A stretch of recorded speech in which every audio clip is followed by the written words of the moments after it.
Hey everyone, welcome to the stream. This is Accounting Nightmare. So far this is my favourite track on the OST. This is called Confrontation Presto 2011. It's pretty good. Welcome Tag, welcome Bruce. It's good. The great adventures of Kay continue, according to her. Yes. Finally get to catch one of these live for once. Nice. Good to see you, Bruce. Alright, we're starting case 2 today. Of Ace Attorney Investigations. Open the program. Off we go. Oh no, I haven't set up that sound alert yet, sorry. Yeah, I was thinking about like adding sound effects that people can play using channel points, but then I thought, wait, maybe that'll be annoying, and yeah, I just kind of went back and forth on what I wanted to do with it, and I didn't end up doing anything. That's a mood right there. Okay. The Imprisoned Turnabout. This is case 2. I can always tie it to bits. Yeah, that's a good idea. Yeah, I had a few different ideas of sound effects I wanted, like the Wilhelm scream. That's always funny, and maybe that sound effect of Hornet from Hollow Knight, where it sounds like she's saying "Get good." Hang on, I actually got it here. I actually ripped it from the game. Let's see. Where did I put it though? That's the question. I've got things everywhere.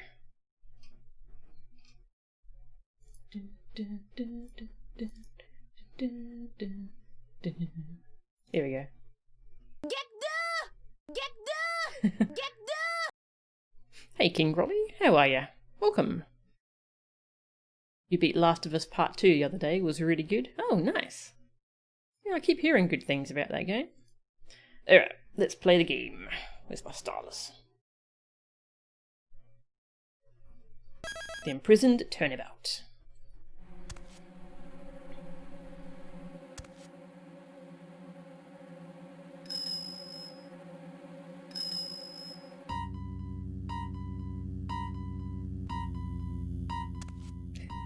Sounds like a horror movie.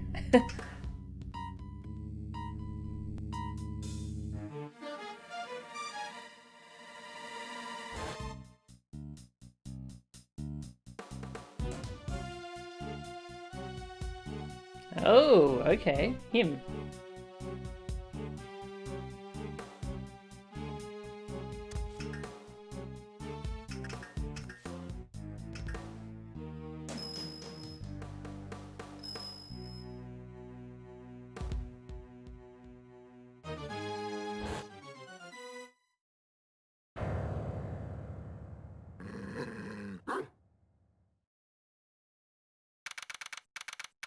Alright then. Interesting. So that was the guy from the first case. Someone has killed him. Keep him from talking about something, I would guess. And there's a dog. March 27, 10:16 AM. Detention Centre. Visitors room. This is the first time I've seen the detention centre from like this camera angle.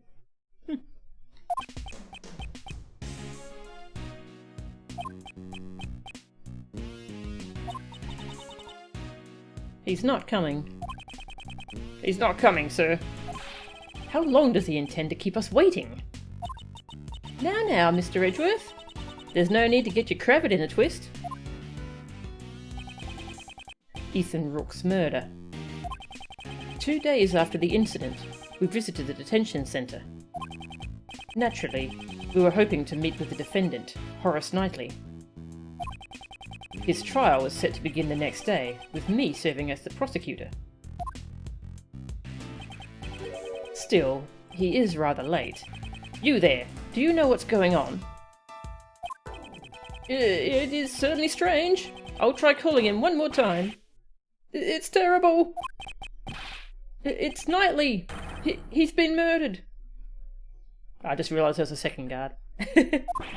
What? What did you say? Murdered? Inside the detention centre?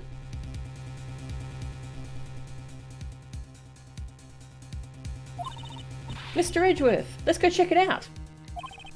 You there, take us to the crime scene, post haste. Yes, sir. I didn't get Edgeworth's voice right there. Doesn't matter. Doesn't matter. Knightley's not in his cell. I thought he was being held there. What are you doing, sir? This way. Where are you taking us, pal? Through this door is the... Ah, it's the prison. Prison? Then what were the small rooms back there? Those cells we just passed are part of the detention centre. They're used for holding suspects temporarily while they await their trial. What lies ahead is a facility that serves a completely different purpose. This is where criminals who have been declared guilty serve out their sentence, pal. It's the one place a great thief does not want to end up, Kay. I'm opening the door now. Please follow me. Hey, Lauren. Hey, Bashio Style. Welcome. We're playing DMC4 on Legendary mode. Ooh, nice.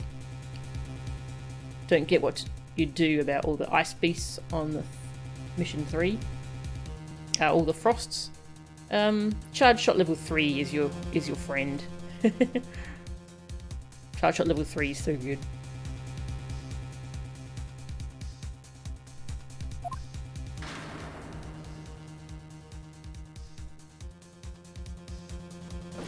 Why was he in here? He wasn't declared guilty yet. There's no mistaking it. Knightley's dead.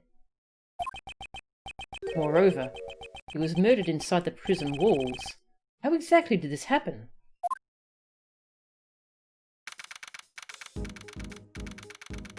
"10:32 AM. Prison. Workroom A."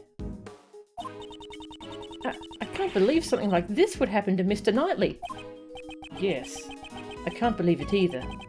But the scene you see before you is the unmistakable reality. Besides, wasn't Mr. Knightley supposed to be in the detention centre? Indeed, he was. Knightley hadn't had his trial yet. Before a suspect is found guilty, they're detained in the detention centre's holding cells. They only enter the prison after they have received a guilty verdict. Knightley should not have been moved in here.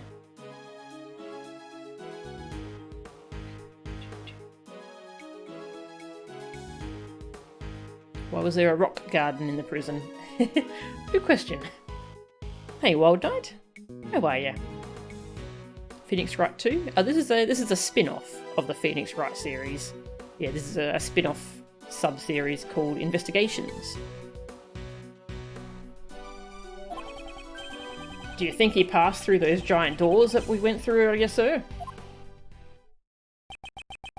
Huge metal doors and a long passageway separate the prison and the detention centre. Okay. But there's also the offices and whatever that other room is.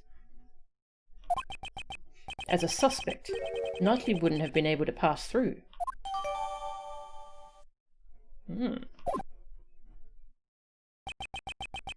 What happened to Knightley? In order to solve this mystery, we must first investigate the crime scene. Investigate. Alright, well. Let's talk to everyone first. Oh, hang on, check our organizer. We have our badge. Okay, Faraday, self-reported great thief. Gumshoe. Horace Knightley, age 24, gender male. The victim in this case was in the detention centre. Body was found in the prison. Check out those floor plans again.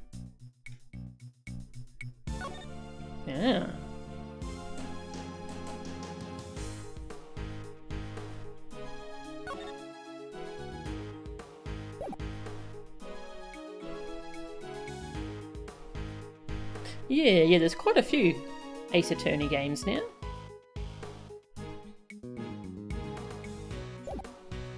Yeah, there's 6 main Phoenix Wright / Ace Attorney games, and then there's 2 spin-offs that are like this. There's a crossover with Professor Layton, and there's another spin-off sub-series that also hasn't been released outside Japan, which is the Great Ace Attorney games. Okay, well, let's talk to Kate first. Yeah, what's up? So this is what a prison is like. It's been very educational. You're more enthusiastic than I am at gathering information. Mr. Edgeworth, you need to work harder at gathering information. Otherwise, you'll be in trouble when the time comes. I don't think the time you're talking about will ever come. But I do need to gather more information in order to complete my logic and catch the killer. Check out my badge. Badge. I think this is the same as last case. Symbolises the severity of the yeah, this is the same.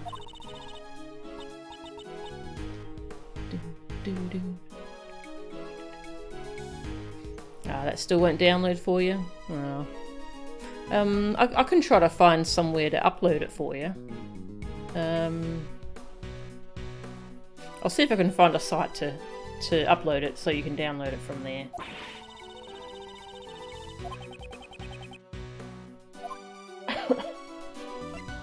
Floor plans.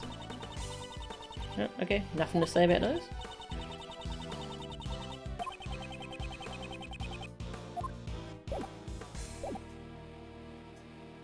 Come here.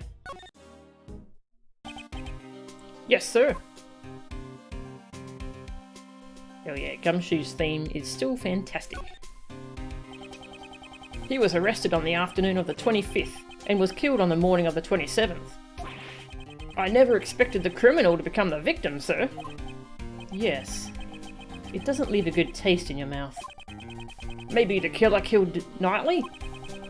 He couldn't let anyone who had seen his true identity live. Or something like that. Are you talking about Shelley the killer? If he was the killer, then he would have left his calling card behind. Besides, didn't we also see his true identity as well? That's right. And we're still alive, sir. Still, to commit murder in such a place is not an easy task. How did the criminal murder Knightley?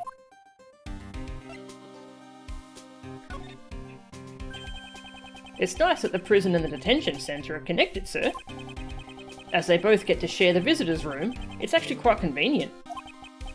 Well, it is an unusual design, but it is convenient for the visitors.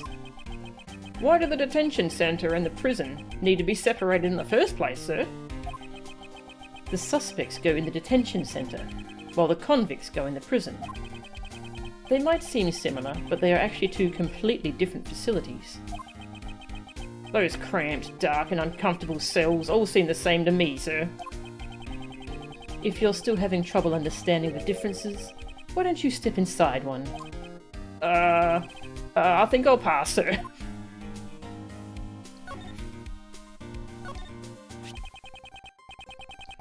Surprised you don't lose it. Yeah, this is the same dialogue as case 1.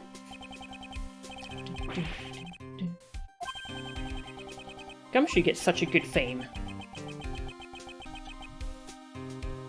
Drink some water.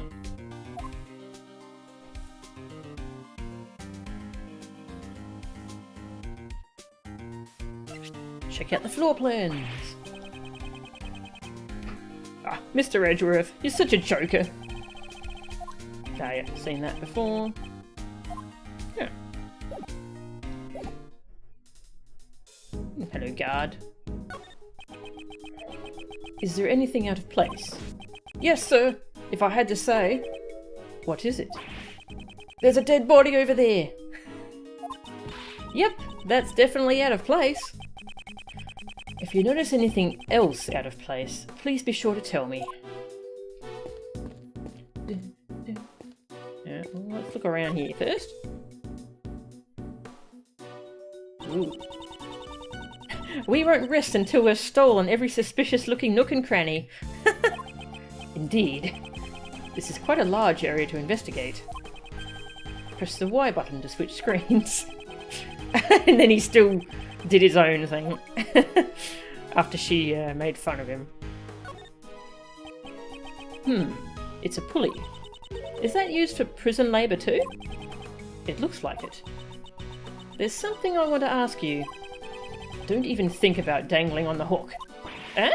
How did you know that's what I wanted to do? Somehow I had a feeling.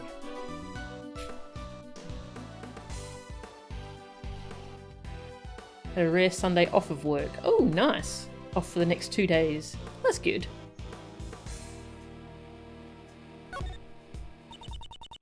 It's a cage inside the cage that is the prison. It's like Cageception. I believe the correct term is prison cell. They're the same thing. You need to look more at the essence of things. Actually, it's more important to get the correct information. Okay, that's still part of the pulley.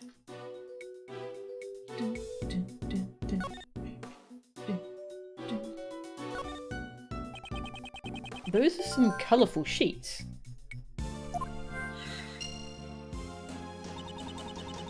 They're the most eye-catching thing in this room. They don't fit in with the prison. There's a whip placed on top of the sheets. It reminds me of the Whip Lady. The Whip Lady. Maybe she left her whip here. I doubt she'd ever leave her whip behind.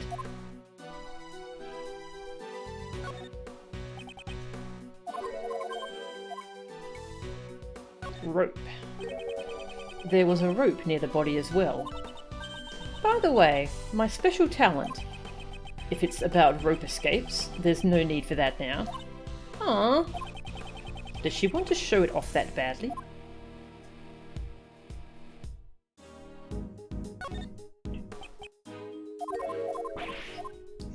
I don't know if there's anything else to look at here.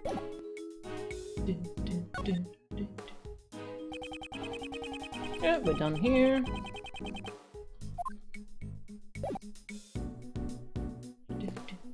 What is going on here? This section of the room is covered in dirt. The dirt is soft and has footprints on it, sir. There are too many footprints. Won't be easy to identify them all. Until the forensics arrive, we probably shouldn't tamper with this area. Detective, please don't trip and fall in the dirt. I'll be careful, sir. I don't want to get my favourite coat dirty. I'm more worried that you'll mess up the footprints.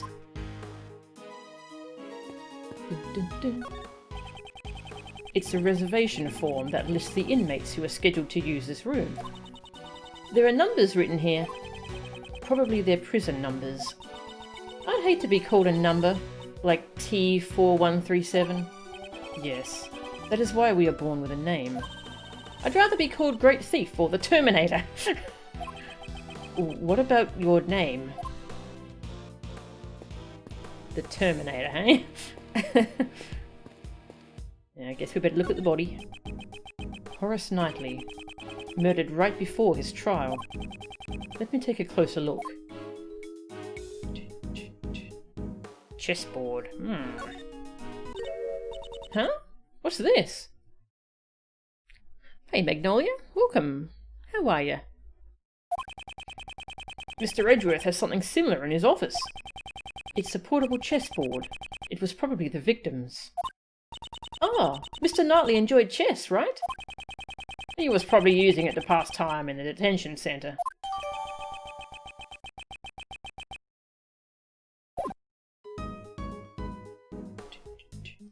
Say anything different about it? No, same thing. Okay. Oh, the blood from his neck has stained his brace bright red. The cause of death was most likely from his neck wound. He probably died instantly. He couldn't even cry out in pain. There are small bumps on his head. Are these bruises? Maybe after he was stabbed in the neck, he fell back and hit his head? I wonder. At this point in time, there are too many unknowns. Okay, Do you have your digital camera with you? I'd like the detective to take a photo of the body. Would you let him borrow it? Sure thing. Here, Gummy.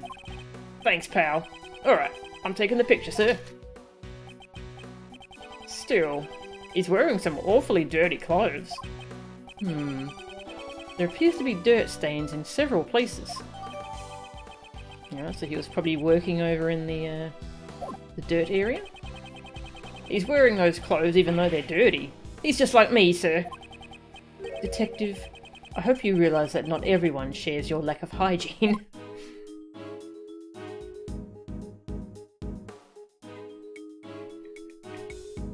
Ah, nice. No worries, Rose. 2:30 AM there. Whoa! You felt lonely, so you hopped on for a bit? Ah, no worries, Magnolia. This is a rubber glove. Yes, there's no mistake. It's a rubber glove. How come there's only one? Let me take a closer look.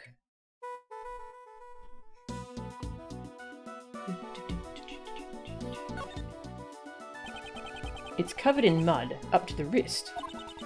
Maybe someone was playing with mud in the prison. I want to get in on the action too. Do it on your own time, when we're not investigating a case. She wants to play with mud. Alrighty. Hang on, zoom out. It says, for inmate use. That must mean a prisoner used this glove? Yes. That's what I was thinking. The fingers of the glove are covered in blood.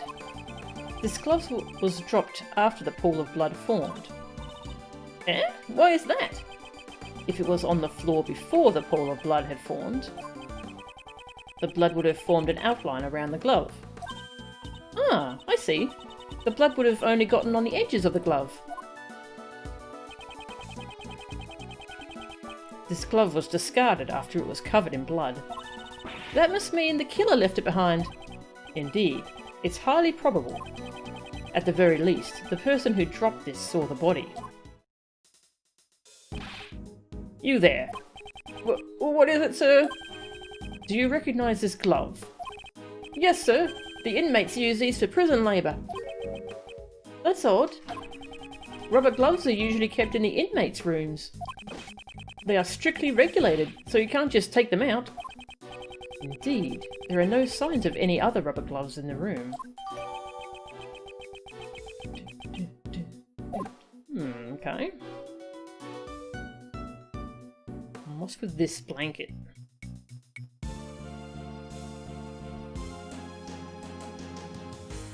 Your mum's upstairs watching movies on Lifetime. She's off today, but she works 6 PM to 6 AM. Oh, that sounds like an awful shift. He's covered with a dirty sheet. There's a rope on top of the sheet. Was Knightley tied up with this rope? Let's take a look under the sheet. We might be able to find something. Yikes! This sheet is bright red. These appear to be bloodstains.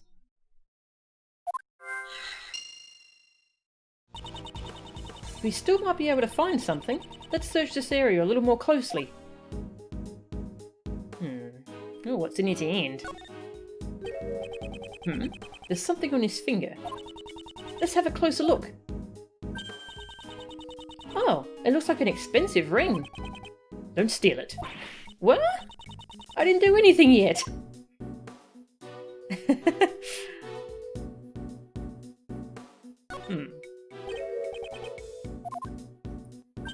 Interesting we didn't make a note or anything about that.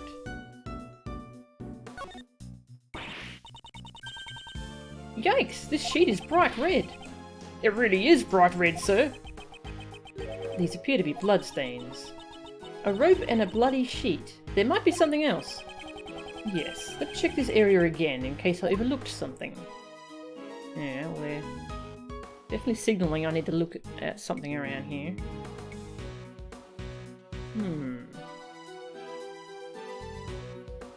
Why is his sleeve open? Ugh, The blood from his neck has stained his brace bright red. I have seen this before.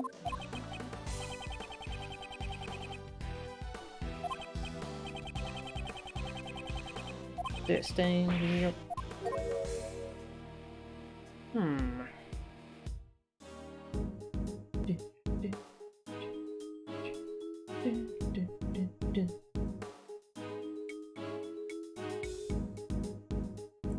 What's this? Oh, okay. Looks like there's something there. Oh, I guess that's just part of his tie. Okay.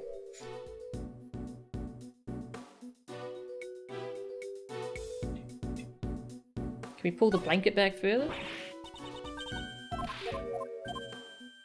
I guess not.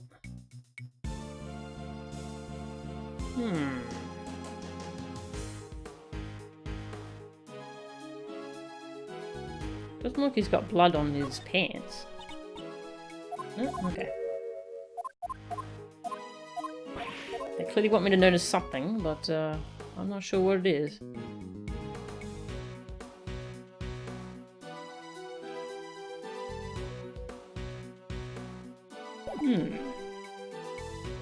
If I look at him again... I already checked this area. Okay. Maybe I have finished looking at this.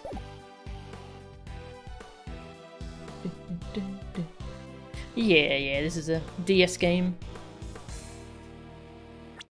I'm gonna save. Oop. Yeah, this was an original DS game, this one.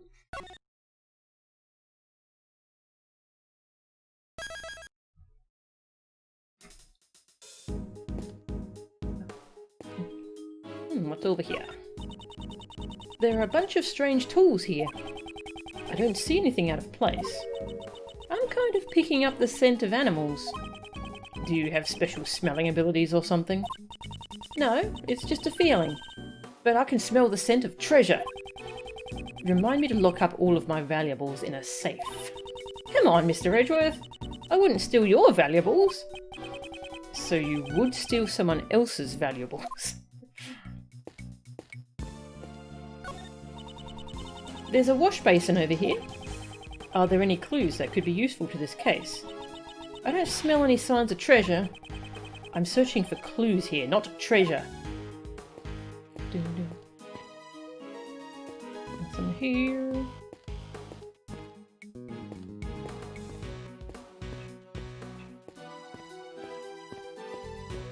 Now, what have we got in our logic? Bloody sheet and stacked sheets. Oh, I guess we can surmise that the sheet came from the stack of sheets.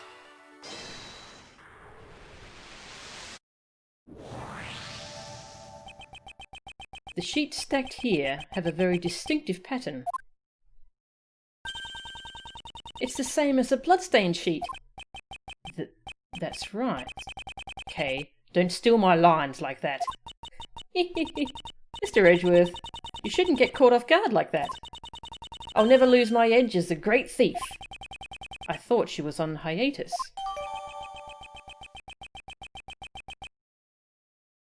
Very colourful, okay.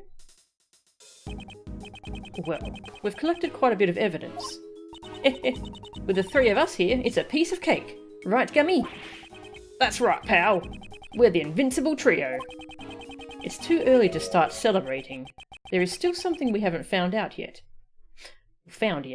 I like how friendly those two are now that they've remembered who they are from that flashback case.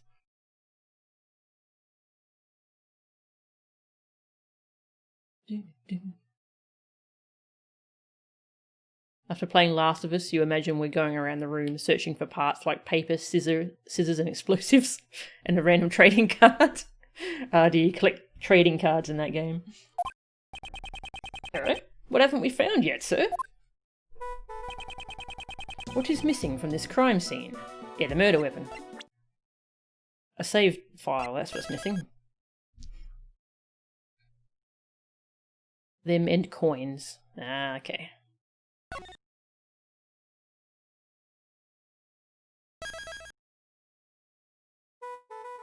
Bloodstains! This crime scene is missing bloodstains. Have you been overworking yourself lately, sir? I can clearly see bloodstains over there. I can see them as well. I was too careless. Mr. Edgeworth, what's missing from the crime scene, sir? He was very nice about calling him out like that. This crime scene is missing footprints. Footprints? It's true, I don't see any. But are footprints really that important to this case? They're not particularly important.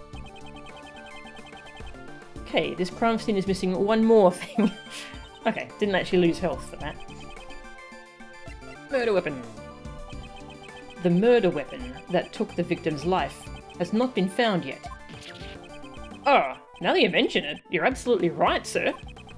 Detective, get your act together. Isn't that the most basic of the basics? Oh, I'm sorry, sir. Don't worry about it, Gummy.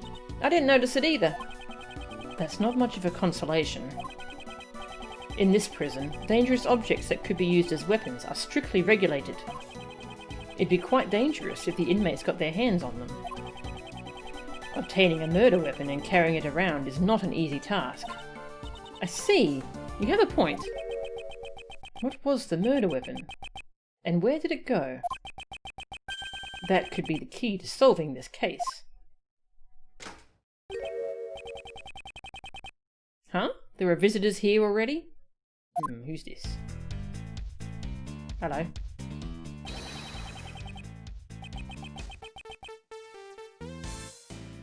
It's got a good theme. Edgeworth examining a metal floor. A suspicious lack of footprints. Says the guy who just said no bloodstain while standing on a bloodstain. Yeah.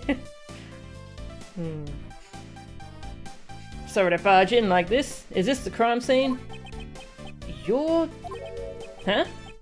You? Aren't you... That piercing gaze. That furrowed brow. It has been a long time. Mr. Shields? Yes, yes, that frilly thing around your neck, and that stiff greeting. There's no doubt about it. Prosecutor Manfred von Karma. Fancy meeting you here.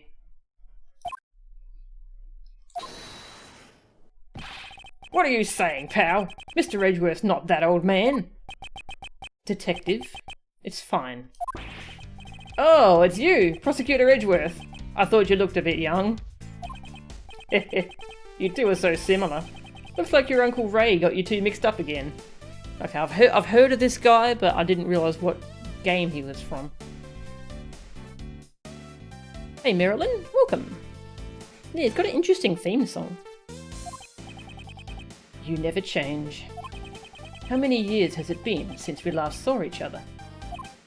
I've already forgotten.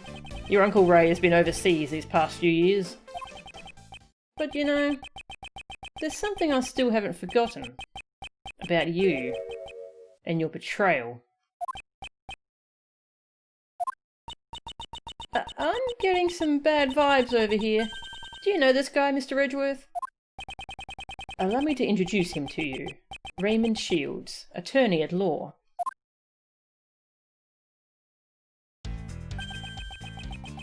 Ace Attorney Ray Shields at your service. I'm pleased to make your acquaintance. I'm Detective Dick Gumshoe, sir. Kay Faraday, nice to meet you. I'm a great thief. But I'm currently on hiatus. Great thief? Well, that sounds romantic. How wonderful. Oh, Mr. Shields, you get it, right? I'm currently recruiting new members. The registration forms are easy to fill out. That's splendid. Uncle Ray would love to join your little gang. Just immediately tries to recruit him. I'm sorry, but we're only accepting bright, cheerful and energetic girls. I see. That's too bad. Well, how about a hug then, as a sign of affection? No. That's a creepy request. I guess not. This isn't Europe after all. Mr. Shields, what are you doing here? Oops, that's right. Sorry. Preventing the attorney from investigating the crime scene is the Von Karma way, isn't it?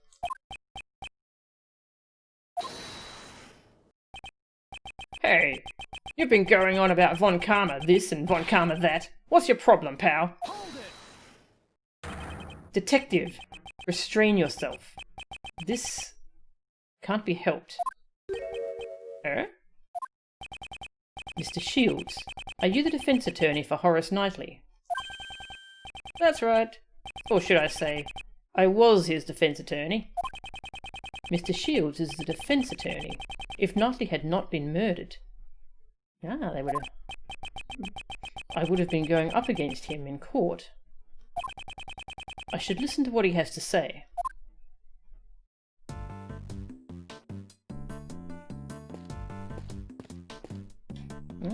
See if Kay has anything to say first. No? Okay. This guy, he's quite a character. Okay. Yeah, I don't know much about him. I've just heard his name and a couple of things about him, but that's about it. 36, gender male, a defense attorney. An old acquaintance I've not seen for years. Went abroad. Okay.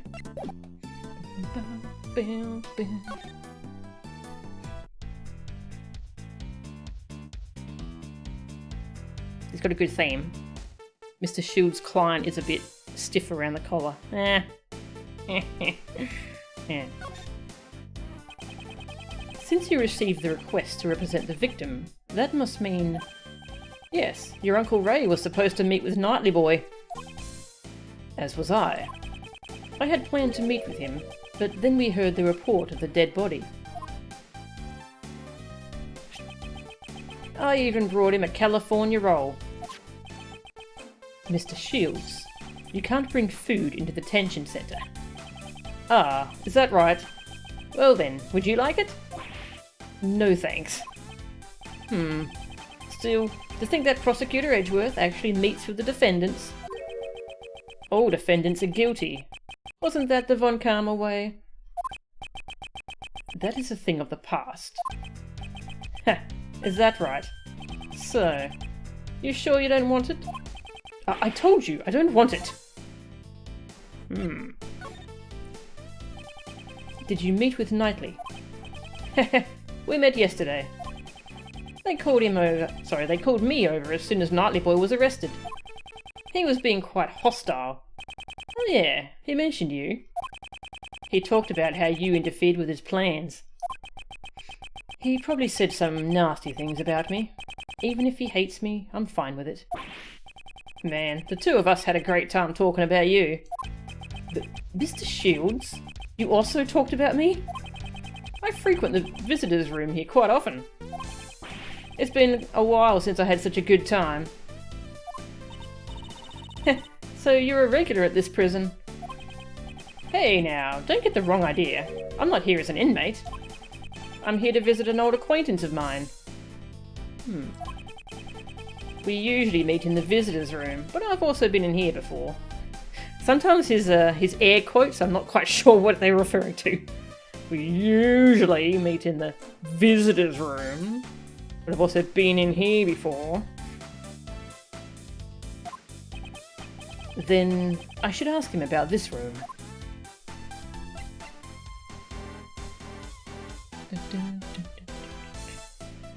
Hey, UED! Welcome, Kaisa. No worries. Who rejects free snacks? Yes, exactly. Free snacks, come on. This room was where the body was found. Do you know anything about it? Ah, this room, eh? Here's a pop quiz for our prodigy prosecutor. Which of these three is the name of this room? Oh boy, okay. Let's serve. Sudden pop quiz out of nowhere. It's like your first day back at school and they have a test.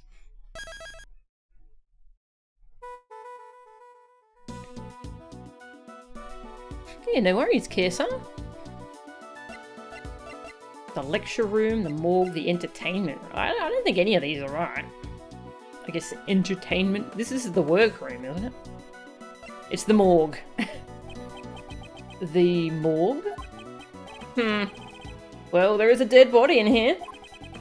Anyone who saw the dead body would naturally think of the same thing. Well, let's reveal the correct answer. Prosecutor Edgeworth's answer is... Thanks for following, Kesa. Wrong! The correct answer is the workroom. All 3 choices were wrong. I hate it when he does that. Nah, that's a thing he does. I kind of want to see what smart aleck thing he says for the other 2.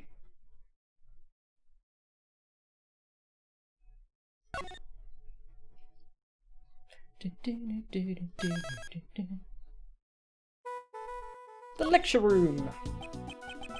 The lecture room. So they tied up Knightley Boy and lectured him to death? As expected of Prosecutor Edgeworth, you sure have an eye for the details. Oof, that clap animation.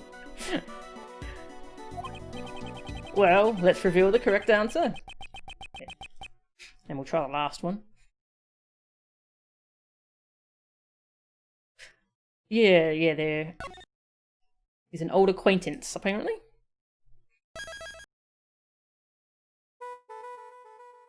The entertainment room. The entertainment room. Wow, Prosecutor Edgeworth sees this place as an entertainment room.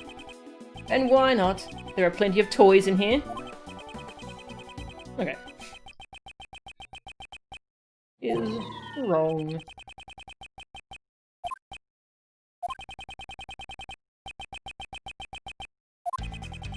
The inmates carry out various kinds of prison labour in here. It also serves as a rehab program, allowing them to receive job training in prison. So, how do they monitor this room? Who is in charge of the keys to the entrance? Prosecutor Edgeworth! Even your Uncle Ray doesn't have all the answers. Hey, you there, could you tell us?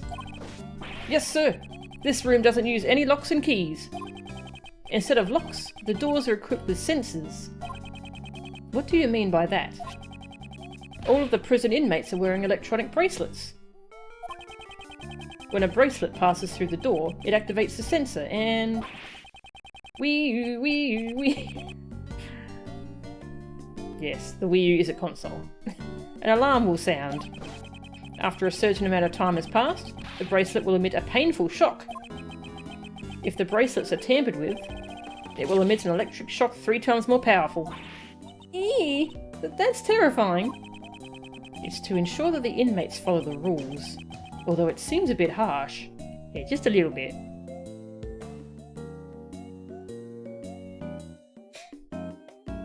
This is the first time we've seen Uncle Ray, so we haven't officially learned the backstory yet.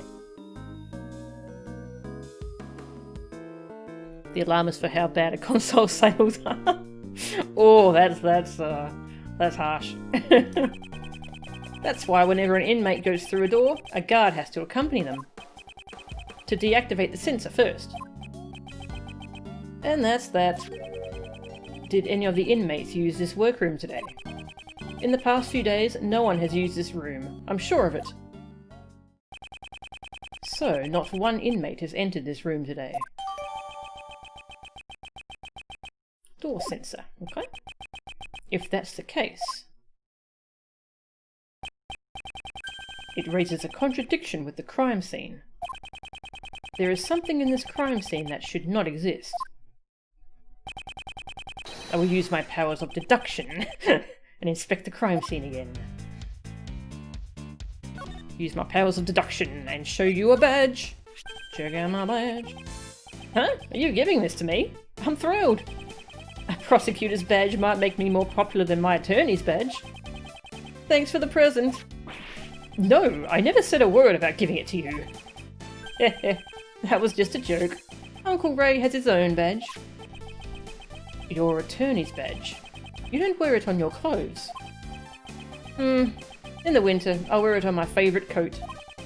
Your Uncle Ray only wears it on his victory clothes. What kind of victory is he talking about? Floor plans. This, eh? This evidence holds the so-called key to the case, right? possible. Yep, then hold on to it closely. Hurry, hurry, put it away. He doesn't think much about this. Chess. Do you like chess? Knightley boys seem to enjoy playing chess. Yes. Had we met under different circumstances, I would have liked a chance to play against him. I see. Your Uncle Ray's not so great with these mental games. You must be joking. I've never been able to beat you once in a chess game. Well, that was in the past. Against the famous prodigy prosecutor that you are now, I wouldn't stand a chance. Let's just leave it at that. He's never been one to easily show his hand. A rare response to the badge. Yes.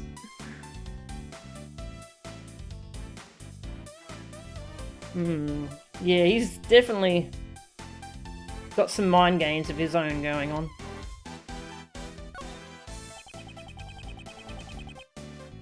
Enjoy playing chess here. And he's got a lot of hostility for Edgeworth.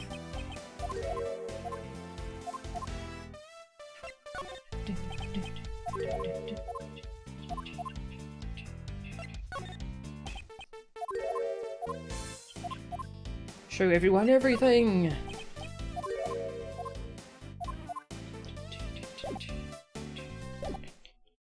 We've got a lot of evidence gathered now, haven't we? Ooh, we can look at the chessboard. Let's do that.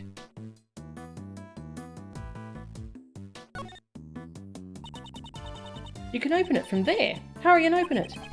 Why are you getting so excited? What are you saying? Doesn't everyone get excited when they're opening a box? I think that probably applies to you only. Ooh, it's a nice chess set. Anything on the back? No. These are chess pieces, right? I saw something similar in your office, Mr. Edgeworth. Huh? But the pieces here are black and white. Those are the correct colours. My pieces were custom made. Custom made? That sounds like treasure to me. Her eyes are sparkling. Does she intend to steal it? He custom made his blue and pink chess pieces. Now, I don't think there's much to look at here. Nothing seems to be missing.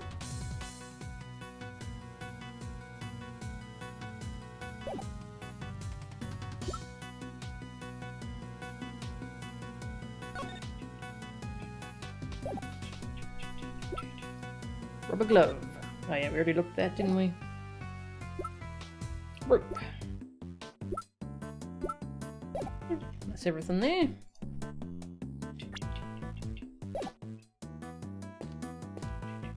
Hey, gummy. Nothing new. See if he has anything to say about the sensors. Not much to say.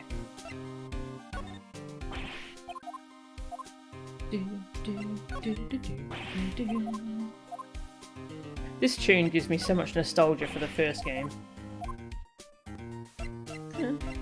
Chess! Wanna play chess? Ah! Eureka, sir! I figured out why they say checkmate! Alright, let's hear it. The patterns on a chessboard look like check marks, sir. I thought he would say something like that. Detective, checkmate is derived from the phrase, the king has been cornered.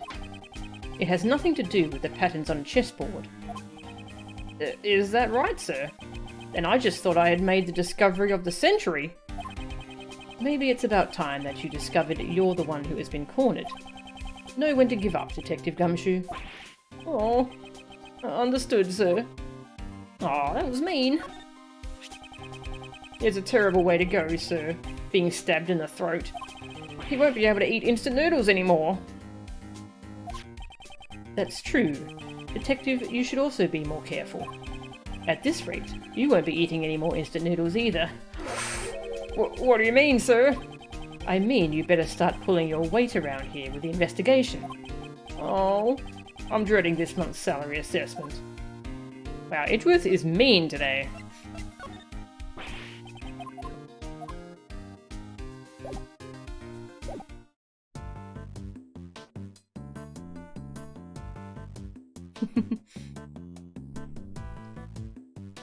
Gumshoe, your favourite noodle detective. That's a good thing to call him. Oh, hang on, we've got something to say. The prison security. Just as I thought, the security in the prison is very tight.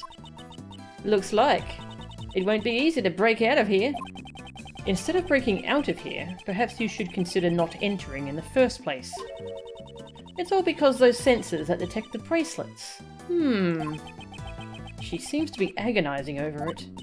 Hey, Mr. Edgeworth, don't just space out like that. Help me think of a way out, Mr. Edgeworth. What? Why must I do such a thing? What have we shown her?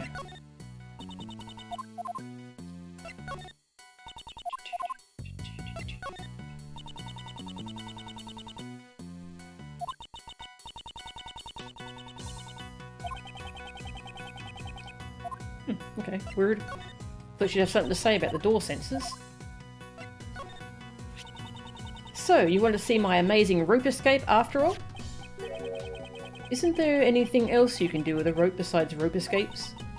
I can also make rope ladders and tie up bad guys. There are many things you can do with just a piece of rope. All of those things are only useful to a great thief. Alright. Let's use our powers of deduction. Let's save.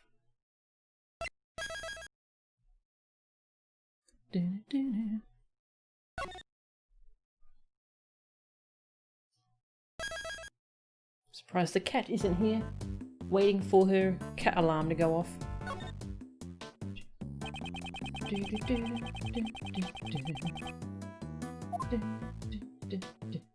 Alright. Let's deduce at the chessboard. Is connected to my badge. This piece of evidence shows the contradiction with the crime scene. Could you be more precise about where the contradiction is? Around here somewhere. Please be more specific, sir. There is the glove.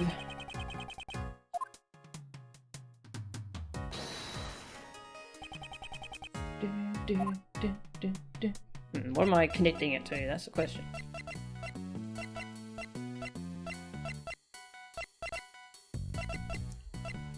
The glove shouldn't be here, but the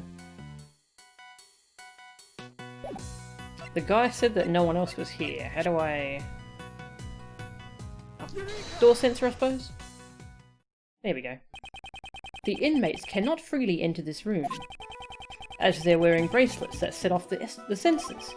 According to the guard, it seems that no inmates were scheduled to enter this room today. However, a rubber glove used by the inmates was left in here.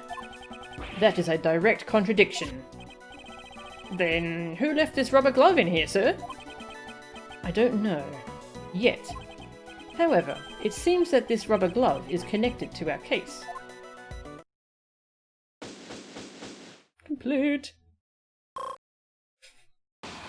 We've got our pixels back. Guard, aside from the inmates and prison guards, does anyone else have access to this room? Well, this is a prison facility after all. Only inmates and prison guards come here. Mr. Shields? What are you saying? There are others that come in here. Aside from inmates and prison guards, there are certain things that can enter this room. Are you talking about them? Them. But they're... Mr. Shields, what are these things that you speak of? It should be obvious. You came all the way here without seeing one, Prosecutor Edgeworth. Usually you can find them walking around the prison facility. Well, you'll see once you leave this room, Prosecutor Edgeworth. Hey, you're just saying that to get Mr. Edgeworth to leave, pal. What now? Don't you trust me? Mr. Detective, you have a big body, but a small mind. What did you say, pal? Detective Gumshoe. Oh, sorry, sir. Come on, follow me. I'll show you what Uncle Ray has been talking about.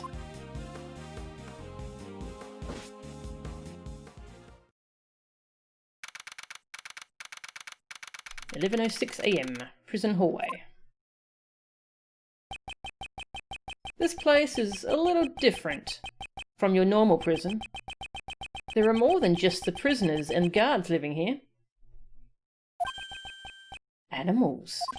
Yep, animals.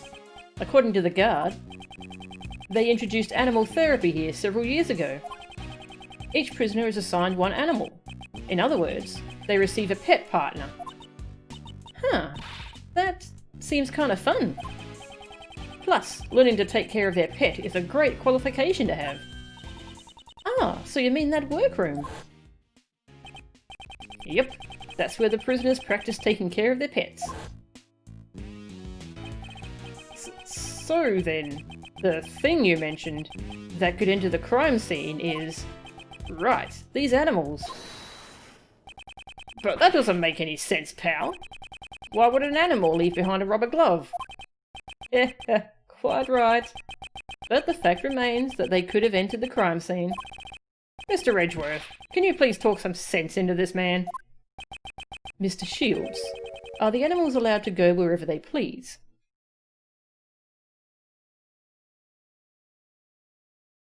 Yeah, I want to pat the bunny.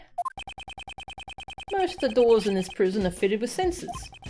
The sensors not only sound an alarm in response to the prisoner's bracelets, they also respond to the animal's microchip and open the doors for them. Microchip? It's like a tiny machine embedded under the animal's skin. All it takes is a simple injection, push, and the microchip is inserted. Wow, that sounds painful. I've heard it's not that painful. But anyway, since the animals aren't criminals, they are allowed to move around freely. How ironic. The ones with the most freedom in this prison are the animals.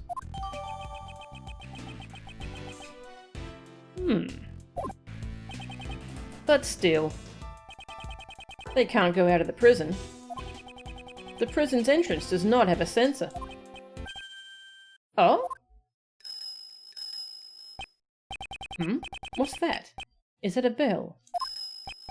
What's that?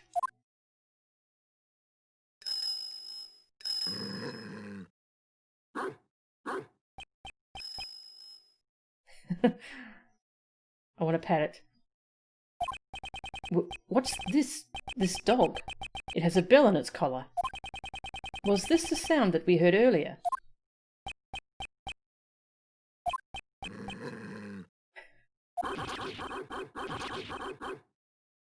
Not a friendly dog.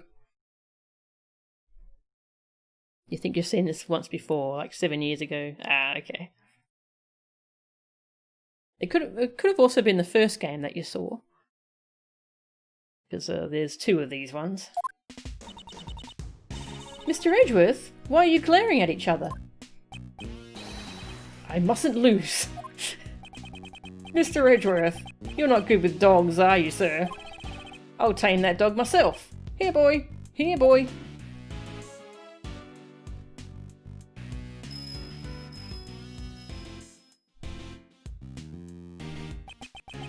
You completely ignored me, sir.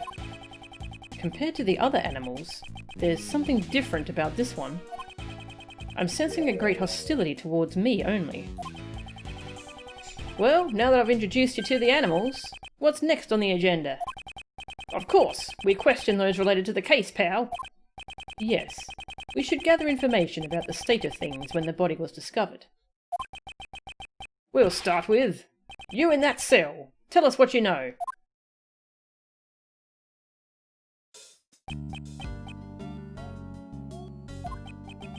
He's completely ignoring me, sir. You there, do you know anything about the incident?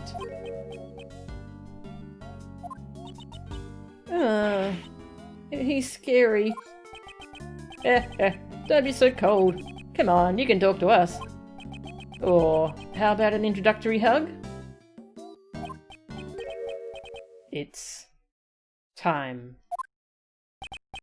What was that? Sorry? Was Uncle Ray's joke a little too much?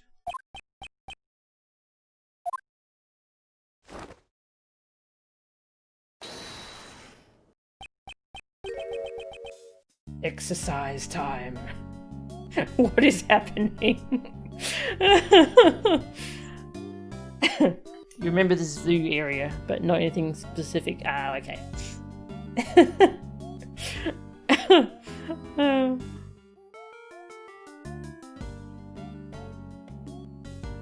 Is that a dog or a bear? I think it's a dog.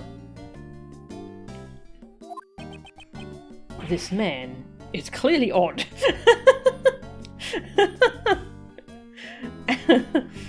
Thumbnail found. I need to get some answers from him. Your name is? Me. I'm prisoner number D259. Jailbird. Jailbird. Gotta raise my metabolism. I can't let my muscles rest. Muscles aside, it looks like you've lost a lot of weight. Half of the match is won even before it has begun. Yeah. Gotta make the weight limit. Are you entering some kind of tournament? Ah, perhaps as a boxer. Yeah, I'm a former boxer, but exercise is just a hobby of mine. Well then, it sure looks like the bear's hobby too. It is a bear. He's hanging on like an apron. So cute.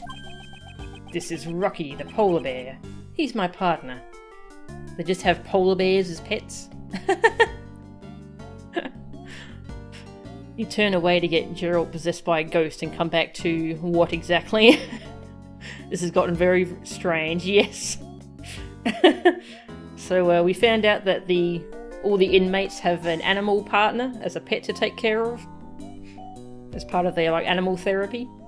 And now we're questioning witnesses, and this guy is interesting. He's got a bear, and he's exercising, and he's a bit intense. He's loosened his tongue. Maybe we can try asking him now. Where were you and Rocky at the time of the incident? I don't know anything. I got nothing to say to you. That's for me to decide. Now, answer the question. Didn't I just tell you? I know nothing. Yeah. He has no intention of talking. In that case, you've got no choice but to use that. Yes. If he insists he has nothing to do with this, we'll just have to prove there's a connection. Mr. Elbert, by all means, you will tell us what you know.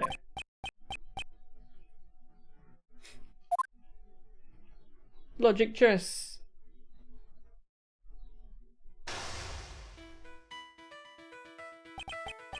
Now, let's analyze the situation. A fighting stance. Thanks for following the Enora. It seems that he has become agitated. In these circumstances, a direct confrontation would be pointless. When my opponent becomes agitated, I should calmly wait and see. When I see an opening, I will not hold back. Now, let's question him about his knowledge of the incident. To start with, I'll ask about his movements today. I'll have to tire him out before the sound of the bell. Before the sound of the bell, okay. Oh, before exercise time is over, okay. Save.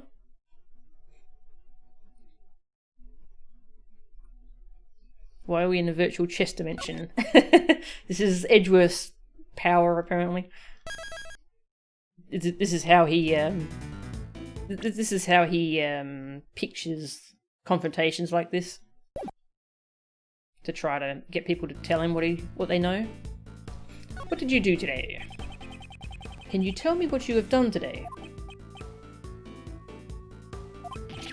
Answer me! Huh? If you want to fight with me, get into your fighting stance. I'll show you my straight right. Haven't you realised that he always says, I have you cornered. Rocky, you hearing this? I got no time for jibber jabber. Wanna eat a knuckles sandwich? That was a wasted remark. When he gets worked up, he enters his fighting stance. During those times, I should calmly wait and see, and strike when he drops his guard. Wait and see. What? Are you throwing in the towel already? This is not a fist fight. Welcome to the war that is chess. By the way, hasn't all that moving around tired you out? Don't underestimate my stamina. You want to test me with that body of yours? Wait and see. I ain't tired at all. Well, first off, I held back in my training today. I just stayed quietly in my cell. Quietly? Then what's with all that sweat? But buzz off. Not sure about this line of questioning.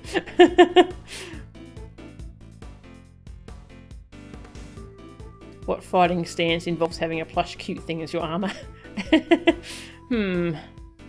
The best fighting stance. That's all I've got to say. I'm getting a little tired. What happens if we wait and see at the wrong time? If you don't want to fight, get out of the ring. I was too passive. Not much happens. Okay.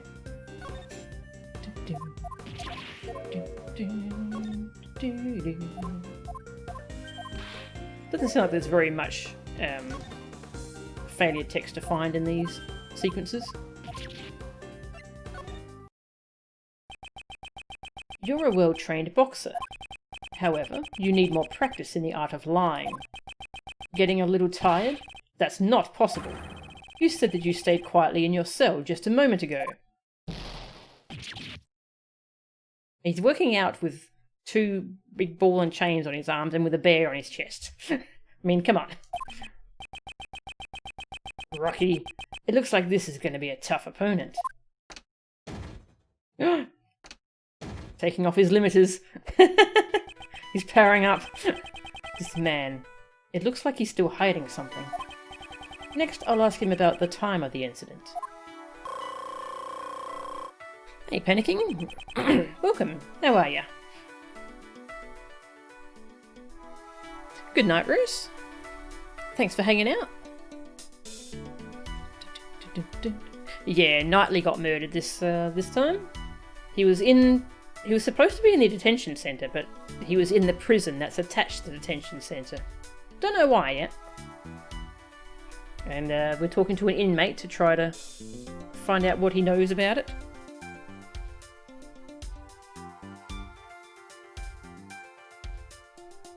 Oh, there's animals everywhere. Apparently all the inmates have an animal for like an animal therapy kind of thing. They take care of an animal. And there's animals everywhere. Also, we've met Raymond Shields. Calls himself Uncle Ray. And he's playing the mind games. Not quite sure what's up with him yet. Revolver Knightley, was he killed with an injection? I do not need to use fists. My words alone are enough for a KO. What were you doing at the time of the incident? Do you recall what you were doing at the time of the incident? Sleeping. Rocky was too. Ah, yeah, the bear is tired. Oh, that's so cute. The incident happened just a few moments ago. You look wide awake to me.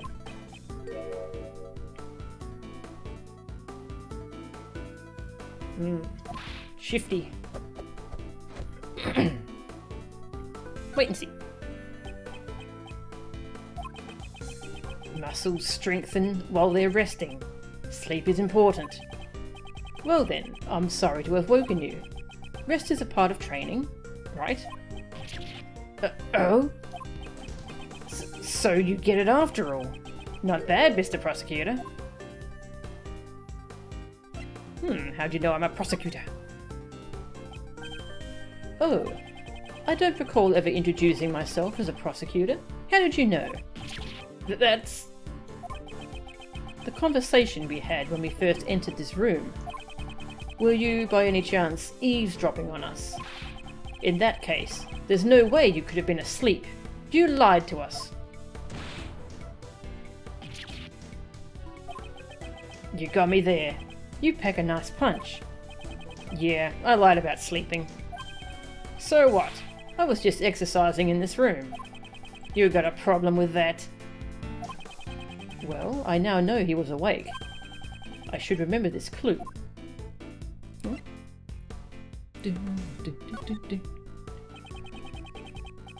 When the incident occurred, did you notice anything unusual about the prison? Darn fox dye got him.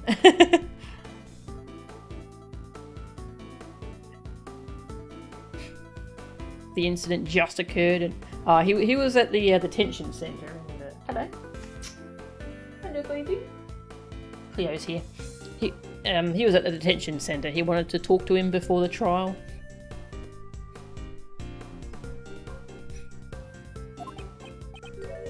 Huh?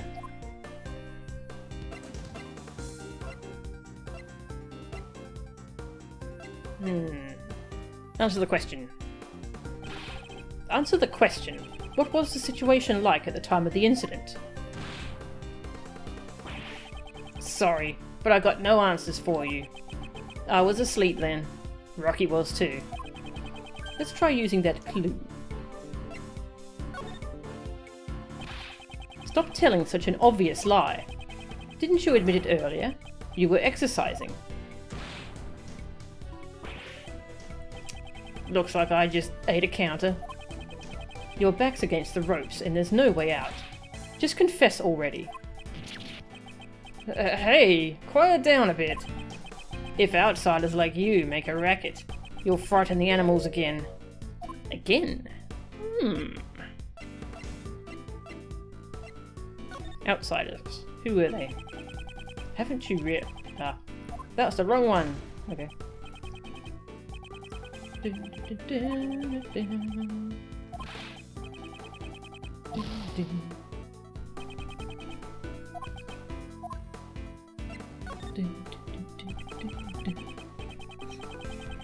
Itchy's so cringy with his dialogue in Logic Chess. He is. He's a big goober. What if... Are you tired already? Ah, nope, that's just wrong. Yeah, it's a shame there's not much misdialogue here. Ah well.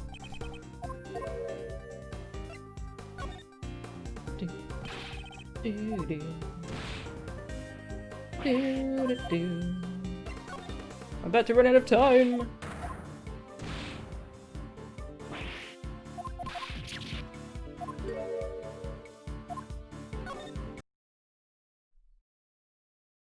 Frame perfect input. You've been persistent. However, I'm afraid you're about to hit the mat. You said again just now. Did something happen earlier? His fighting lingo is so bad. To frighten the animals?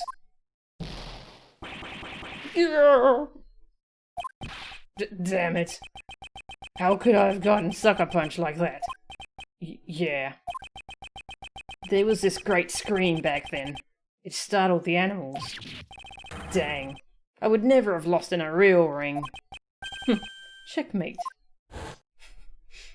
Like how he was approaching it like a chess match, and the other guy was approaching it like a boxing match.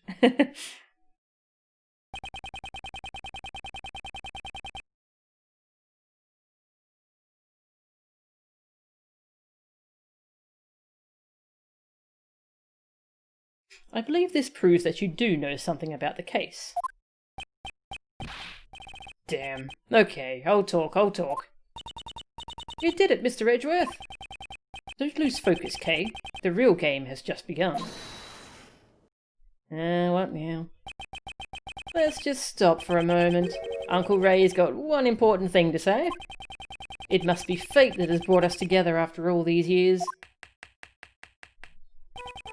I have received the opportunity to observe your skills carefully, and I'll be giving a detailed report to that person about how much you've grown. That person.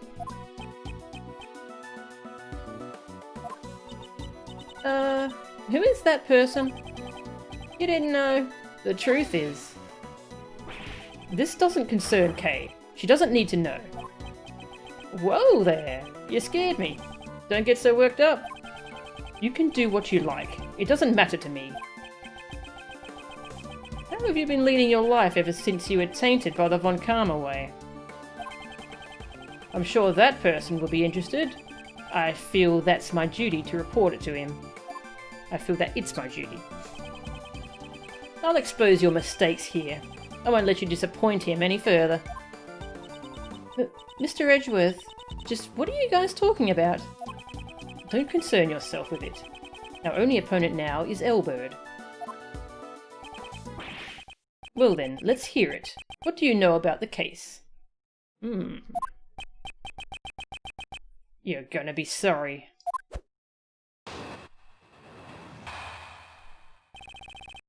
About the incident. Interesting.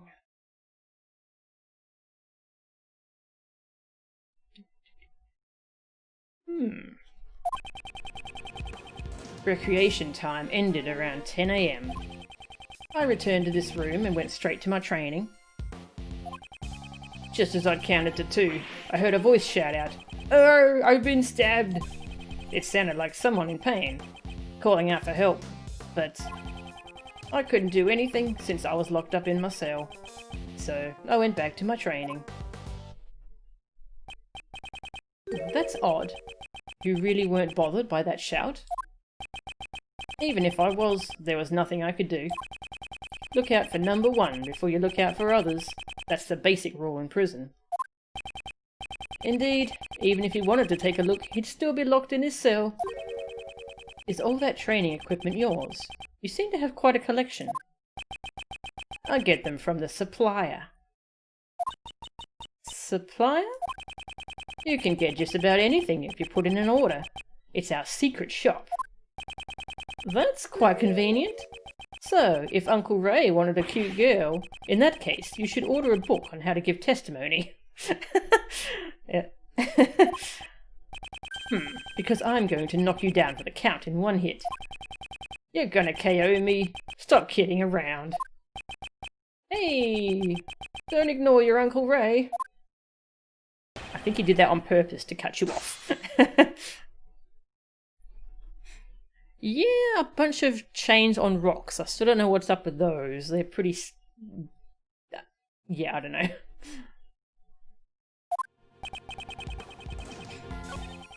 Oops.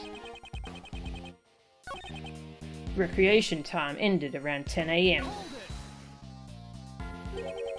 Recreation time.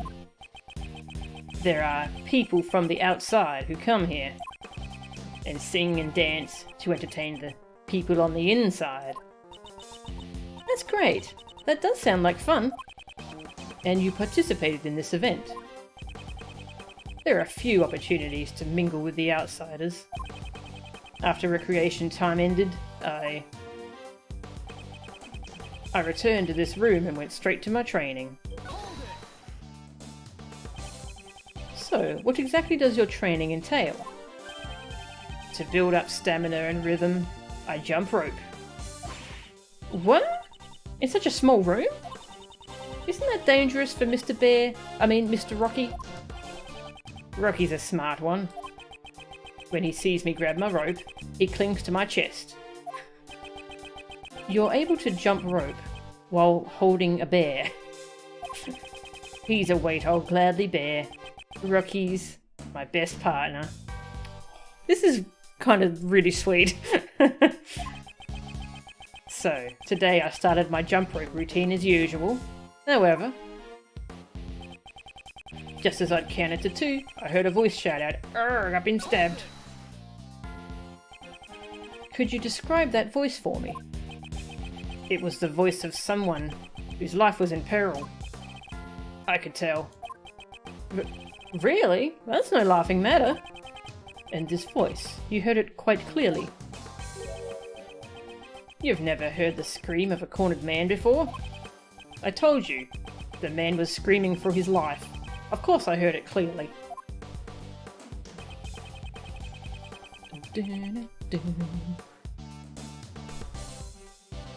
The secret shop. Yeah, he's openly talking about it. Oh, I've got a message. Just checking it. Yeah. My phone wants to unlock, please.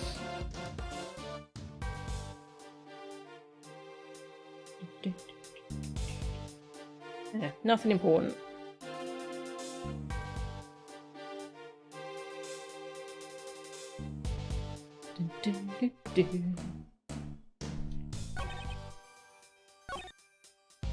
Now, have I done this one? Was that all? Did he say anything else? That was all. He didn't say anything important after that. That's for me to decide. I'd like to hear it, if you please. Hello, sweetie? If you really want to know that badly, how about I recreate the scene for you right now? No. Sorry, that was a stupid thing to ask. Miles, you should apologize too. This point is vital. I'd like to clarify it, if possible. Come on, please bear with us for Uncle Ray's sake, okay? Anyhow, I heard the voice, but I couldn't do anything since I was locked up in my cell. So I went back to my training. You were able to concentrate on your training after that scream. If I were on the outside, I'd probably go over and take a look out of curiosity. However, inside this stupid cell, I'd have to get permission to go anywhere. It's the alarm! It's the cat alarm. Dismiss. Alright, well, it's time to feed the cat. I'll finish reading this part. Have you considered breaking out of prison? That sounds more like something you'd try to do. If this place wasn't a prison, Mr. Knightley might have been able to get help. I don't believe he could have been saved. Eh? But what if someone had come running to his aid? Elbert is clearly lying. But what possible reason would he have to do this? To find out, I'll have to point out the contradiction. Okay.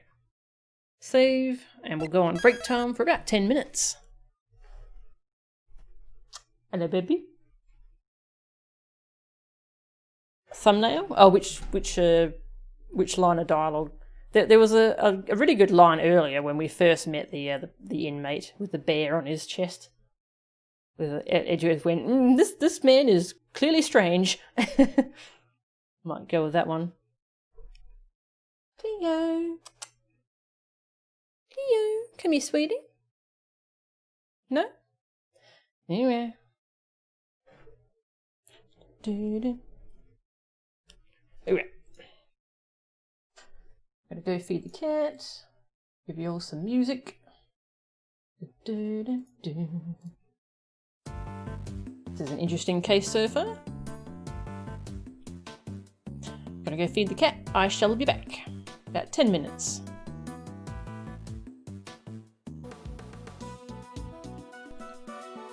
Alright, I am back.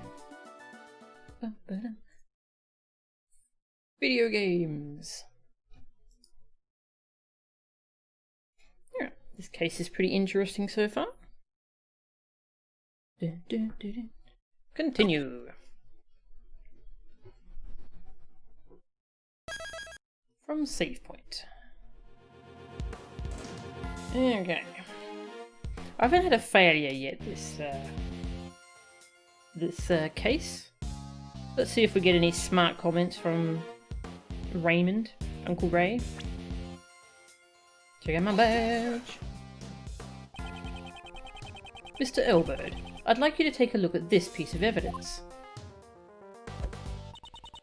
It looks like Mr. Elbert's busy chasing a fly. He's not listening at all. He doesn't feel like listening. In that case, I'll make him pay attention with a straight punch. Yeah, let's settle this. Check out my band.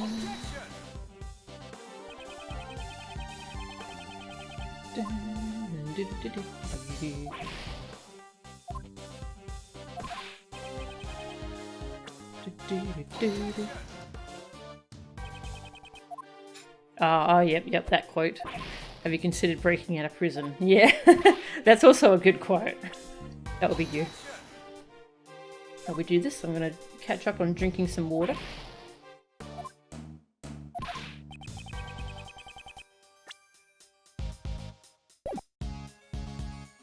I'm going to save with this much health left. I always leave myself with too little and then I have to reload a lot, so...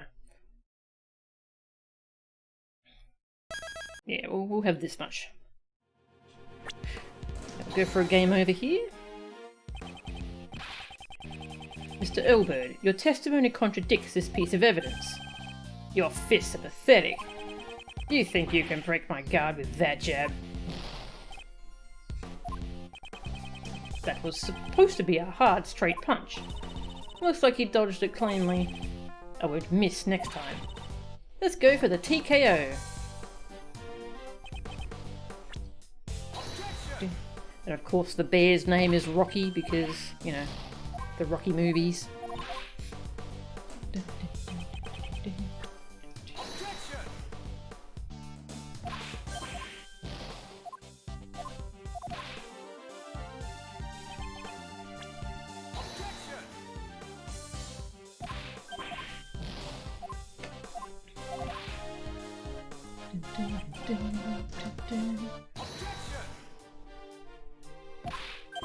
So my real thinking of the contradiction here is that he's saying there was recreation time, but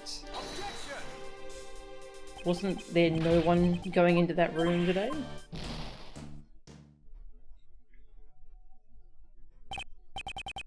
Oh really? Nothing special? Wow. Wow, I'm surprised that Ray didn't say something. So far this game has been very light on game overs. Whereas the first game had it, I feel like it had a lot of different ones.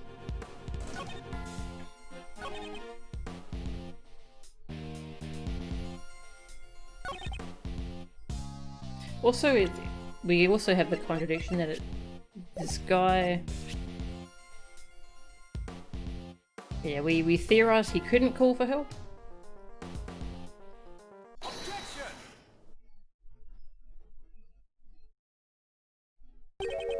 Mr. Elbert, can you hear my voice clearly? Why, you mocking me? The victim received a fatal blow to the throat, which means he couldn't possibly have screamed. So, why did you hear a non-existent scream? There should have been a scream. There should have been one? Dang it, I gotta rip that smug look off your face. Yeah, you're right. I never heard a scream. The one who heard it was the guy in the next cell. The next cell? The next cell? What's up? Yeah, I heard the scream. Recreation time had just ended. It happened after we returned to our cells. So then, I told that guy, I heard a great scream. Can you describe that scream for me? Sure, I never told that guy about the contents of the scream though. Aye! Someone, come quickly! A man's been... something like that. So it wasn't the victim. But rather, it was the first person to discover the body who screamed. I see. That solves that mystery. Ghosts. I heard ghosts. So, there was nothing wrong with Mr. Elbert's testimony. Is that really true? Or is there still a problem with Elbert's testimony?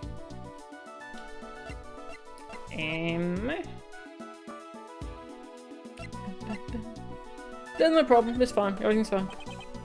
Indeed, there is no problem with Mr. Elbert's testimony. Are you sure?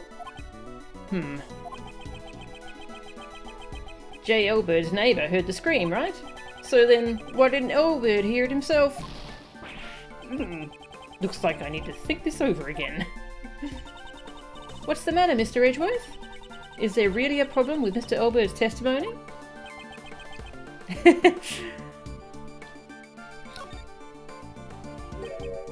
No. In this case, a new problem has presented itself. Mr. Elbird, why did you not hear the scream? It's odd that he didn't hear the scream, sir. Hey you, why didn't you hear the scream, pal? Grr. Yee. You guys, did you suspect me? I was shut up in this stupid cell the whole time.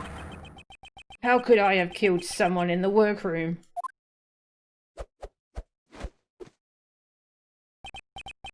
That would be impossible, wouldn't it? Yeah, none of us could have killed him. If we could have killed him, we would have already killed you guys by now. Sorry! You guys, don't think you're going to get out of this prison alive. What? I nearly forgot. Despite being locked inside cages, these guys are still dangerous criminals. Looks like we got ourselves in a pretty bad situation here. What can I do? I can't talk to them in these circumstances. What? They're all in cells. Oh. Who was that?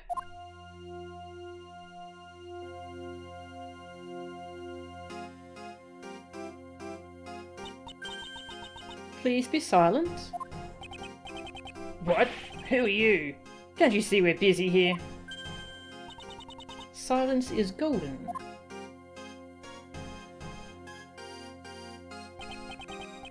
What the? Now, your hands. You shall remain silent while under the judgment of the law. You should be thankful. You get to live your life without the need of money. You are to receive the blessings of the Goddess of Law.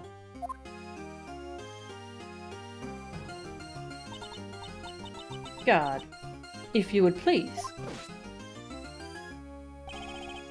Congratulations! You get to spend the night in the disciplinary room. That's... no, not there. Anywhere but there. I don't know about this room. Terry Falls, yes, that's his name. Yeah, it is reminding me of Terry Falls. Accept this wonderful blessing. Let your heart be reborn. Cast away your sins. Stop it! No! Oh, Goddess of Law, give this man your blessings. I thank thee. You are? My name is Justine Courtney. Justine Courtney. Is there a pun in that name? Just in court, I guess. I am privileged to be a judge, an emissary of the strength of the law. Oh, a judge, okay. A judge, you say? Why are you here? Prosecutor Edgeworth, I came to meet with you personally. I convey the will of the Prosecutorial Investigation Committee. That is my appointed task. Prosecutorial Investigation Committee? What's that? Do not use that name so lightly. Those are the sacred words of the Goddess of Law. Since little Kay doesn't know, Uncle Ray will explain it for her. The PIC is an assembly comprised of 11 members. Their job is to check if prosecutors are doing their jobs properly. Okay, well, what were they doing while Manfred von Karma was doing all his stuff? If I'm not mistaken, its members are elected from politicians and those of the legal profession. So, I take it you are one of those members? Indeed. I am thankful they judged me worthy of such a task. I too am thankful that I was able to meet you here. How about a hug of thankfulness?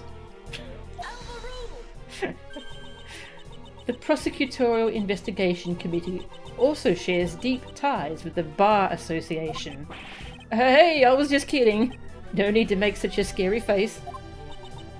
So your job is to find bad prosecutors and punish them? Well said. May you be blessed by the goddess of law. Our job is to remove problematic prosecutors from their cases. And so, those people not fit to be prosecutors will be stripped of their prosecutor's badge. What business does this whatchamacallit committee have with Mr. Edgeworth, pal? We're in the middle of an investigation here.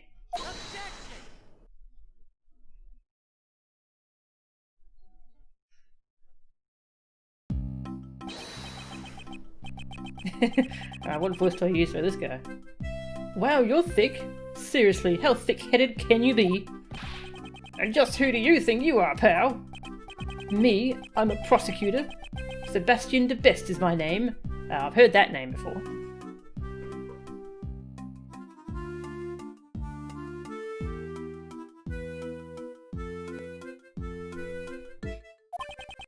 Haven't you heard of me? At the prosecutor's office, everyone calls me the best. I'm so beloved there. Okay. I've never heard of you. Hey you, Mr. Flatfoot. You've heard of me, right? This is the first time, pal. Oh well, it can't be helped. There's no way someone who's so thick on the intake could have good ears. Don't you mean slow on the uptake? Is he conducting? I suppose it's only natural, as Sebastian only became a prosecutor last month. He's just a rookie prosecutor? Right, the best rookie prosecutor in the office. Or so he plans to be. Mr. Edgeworth, I'm here to clean up the mess you made. What do you mean? The PIC intends to have me replaced. That much is clear. Mr. de Best, I know what you're trying to say. However, I have not been informed of this. Your Honour, I would like an explanation. Very well. This judgment has been passed under the name of the Goddess of Law. The incident at the President's welcoming event, and the murder of Horace Knightley. The Prosecutorial Investigation Committee has decreed that you will be taken off this case. And everyone's trying to take us off all the cases.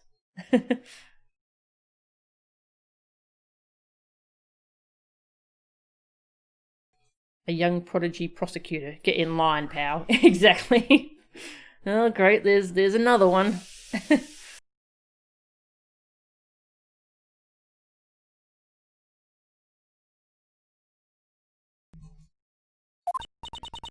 And Sebastian has been appointed to take over the case. That is all. Oh.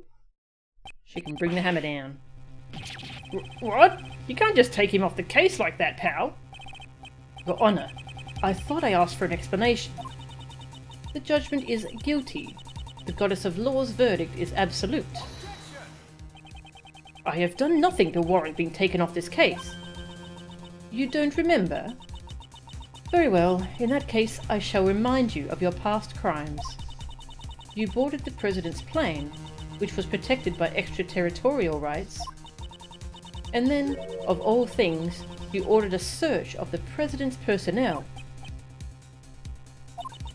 A single mistake could have sparked an international incident.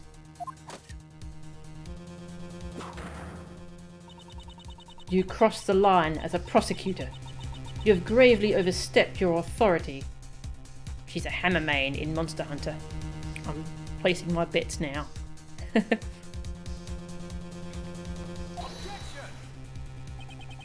I'll admit my actions may have gone against the rules. However, if I had not taken that risk, I'm certain the truth would never have been found.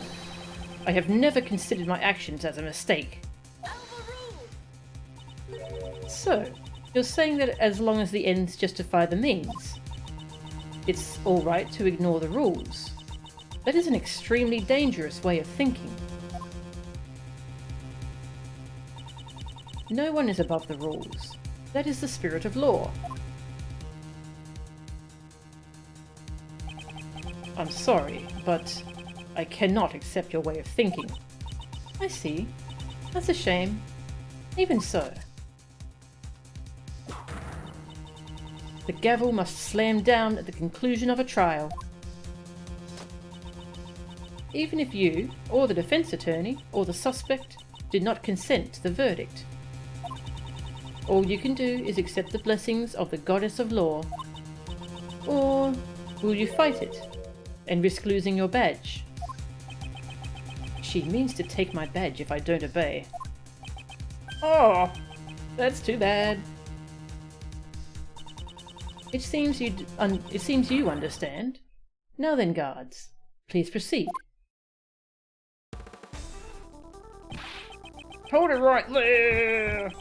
Hey, what are you doing? Aren't you supposed to be on our side?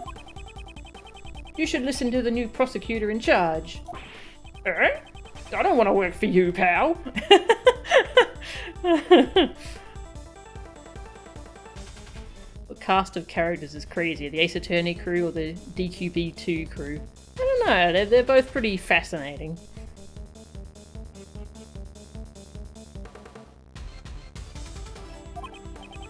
But isn't that the job of a flatfoot?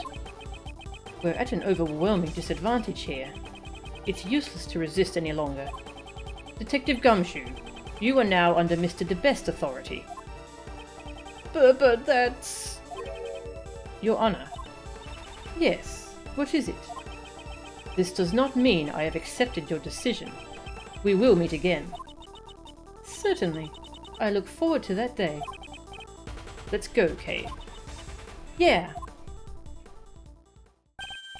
Wait, don't forget.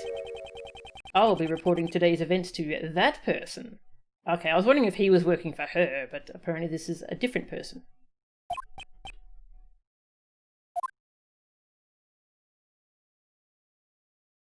To be continued. Well then. Well. That's a lot of stuff to happen. Time to hand over all that evidence to be tampered with. Yes. Well, it's pretty early still, so I guess I'm going to continue. Yeah, it's only 5:30. I don't know if we'll get the whole next part done. I might have to save and quit during it, but well, we'll continue for now. It feels kind of early to stop.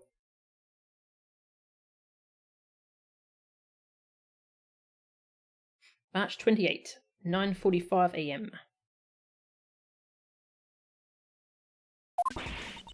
Mr. Edgeworth, just what happened yesterday? Those two people, their attitude was just unforgivable. Mr. Edgeworth, I'm here to clean up the mess you made. The Prosecutorial Investigation Committee has decreed that you will be taken off this case. And Sebastian has been appointed to take over the case. That is all. Judge Courtney and Mr. DeBest, they were certainly ruthless. But what I'm more concerned about is... just what is the PIC thinking? I'm worried about what they will do from here on. I have a bad feeling about this. Hey, Mr. Edgeworth, are you listening to me? Yes, I'm listening. You're not going to give up on this case, are you? No, I don't plan on backing down. Not with the current situation as it is. If I were to silently stand by, that would only validate their claims. But I no longer have investigation rights. What should I do now? Phone call, phone call. What is it, Detective Gumshoe? Bad news, sir. I heard something down at the precinct. It sounds like they've already arrested a suspect in yesterday's case. What? Who is it? I don't know yet, sir. But if we go down to the detention centre, we can ask. Let's get going. Mr. Edgeworth. Even if I can't investigate, meeting with the suspect should not be an issue. Alright. We'll head over to the detention centre now. I'll also head over on the double, sir. Detective, won't that interfere with your job? I gotta investigate the scene of the crime anyway, so it should be okay, sir. Alright. We'll meet up with you there. Roger, sir. Let's go, Kay. Okay.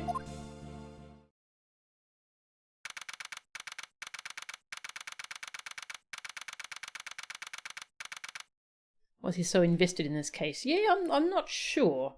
He's kind of taking all this really personally. And is there anything wrong with just letting DeBest do this? I guess he wants closure since he was involved in the arrest of Knightley in the first place. 10:23 AM, detention centre, visitors room.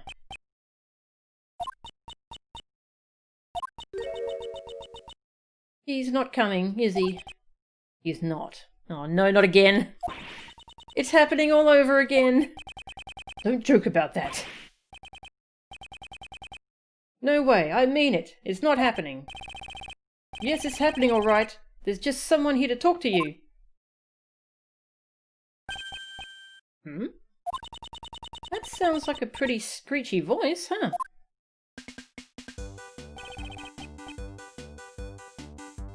Who is this? No way, no way, no way! Don't be so stubborn. But aren't prosecutors like crazy scary or something? Always giving you a death glare? Pardon me, but would you happen to be the suspect? Ah, I knew it! Okay, why does this man seem so distraught?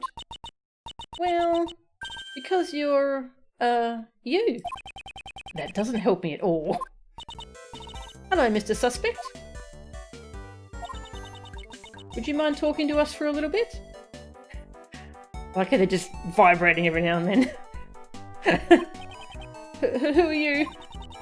I'm Mr. Edgeworth's assistant, Kay Faraday. Well, it's just a part-time job. I'm just taking a vacation from my real job. I don't remember hiring you. This is Mr. Edgeworth. He's a prosecutor, but he's not as scary as he looks, so it's okay. Oh, rude. Really? Really, really? Really? Eek! Anyway, can you tell us your name, Mr. Suspect?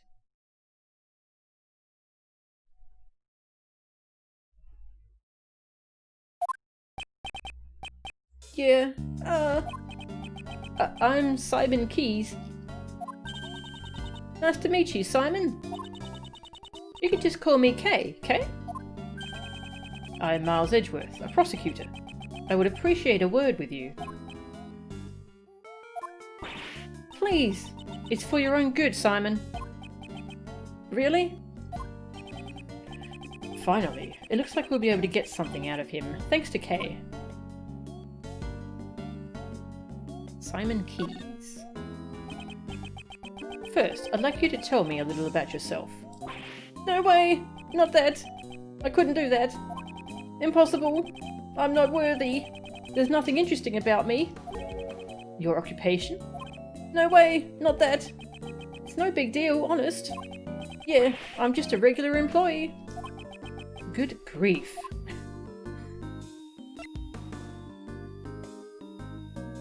You're all for Kay being Edgeworth's Maya. Yep, agree. About the victim, Knightley. I don't think he's going to talk to me about this. Kay. Simon, did you know Mr. Knightley from somewhere? Knightley? Yeah, I did. He was a friend. A friend? So, did he know that Knightley was arrested? Did you know that Mr. Knightley was arrested? Yeah, I came here to meet him. So, he visited the detention centre too. When was that? When did you visit him here? Is she reading our thoughts? It was 2 days ago, in the afternoon. I received a call from the police, so I came over right away. From the police? Why did you get a call from the police? It was a request from Knightley. He had a message for me. A message? Yeah, he wanted me to bring him his pocket-sized chessboard. So I retrieved it from his house and came here to give it to him. Did he say chessboard? Did you say chessboard? Is Kay stealing my thoughts? No, Mr. Edgeworth. It's just written on your face. I was just guessing from your facial expressions. See, I could be a useful assistant, right? So, do you know what we need to do next? You bet. We've got to show that to Simon, right? Correct. Let's present it and see how he reacts. The badge. No way! It's really impossible. There's no way I could be a prosecutor, even if you give that to me. That was never my intention. So, are you going to arrest me? Am I going to trial? No objections, Your Honor. There is an objection. Please calm down. Show him everything. Even if you show me stuff like that, it's too technical for me. I don't get it at all. I guess you don't have any new information about it. Sorry. Am I going to be arrested? If I start spouting some random nonsense now, will I be able to plead insanity later? If you want to be guilty of perjury, go right ahead.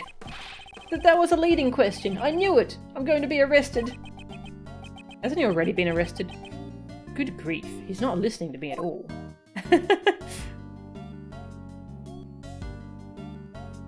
Edgy wishing he could see Psycho Locks yell. He needs his own Magatama. Yeah, Kay is amazing. Everyone keeps thinking Edgy is giving the badge away, yeah. I'll show the chessboard last, because I think that's what we need to show. Mr. Keys, I would like you to take a look at this. Oh, I see nothing, I hear nothing. Once he calms down, I'll try showing it to him again. Hear no evil, speak no evil? Is that what this reference is? Hey, we didn't have all our evidence taken away from us. That's quite amazing.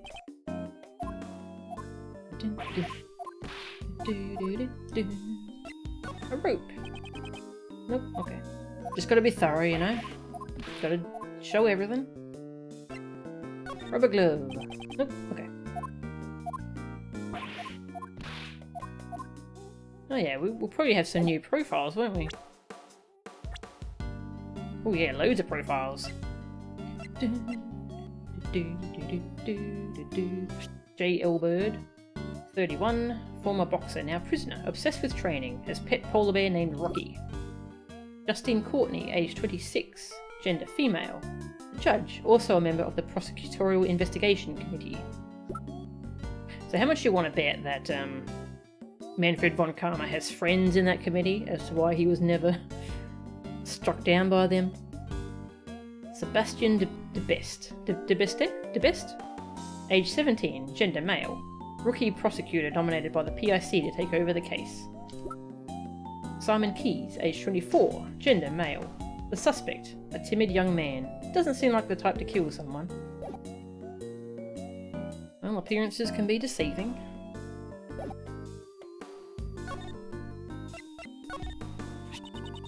Do you recognise this chessboard? Ah, that's Knightley's. Just as I thought.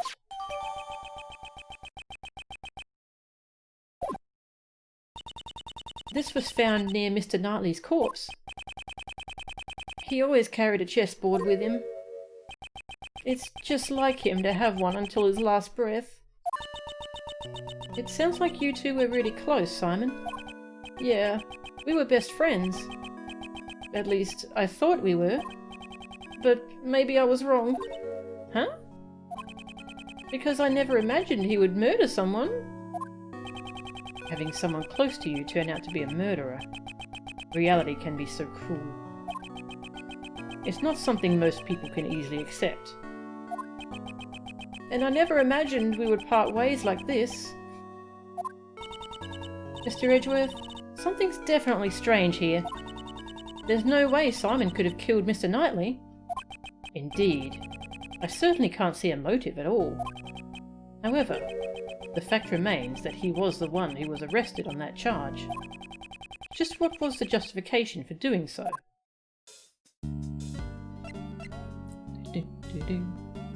26-year-old judge, what is this world? Friends, blackmail and bribes. The triple Von Karma power play. Yeah, Edgy, I know a story of a guy whose friend tried to prosecute him when he was innocent. Yep. So, why were you arrested? I guess he still won't respond to me. Well, I don't know. Looks like he's finally warming up to you. Phew, that's a great help.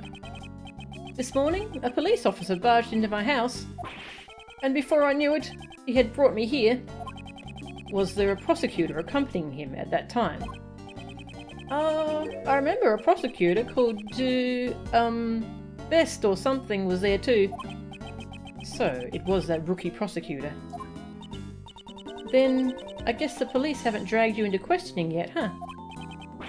Are the police going to interrogate me? Yep, that's right. Because you're the suspect. No way, no way, no, no way! Aren't detectives like crazy abusive or something? Always bossing you around with their big bodies. Detective Gumshoe is on the scene! Ah! I knew it! Please don't beat me with your thick arms. I can't take it anymore. Someone call the police. This is all, whew. What's gotten into him, sir? Well, it's because you're you, detective. Huh? I don't get it, sir. She just repeated his line. He just repeated her line. Yeah, Jay's was Jailbird.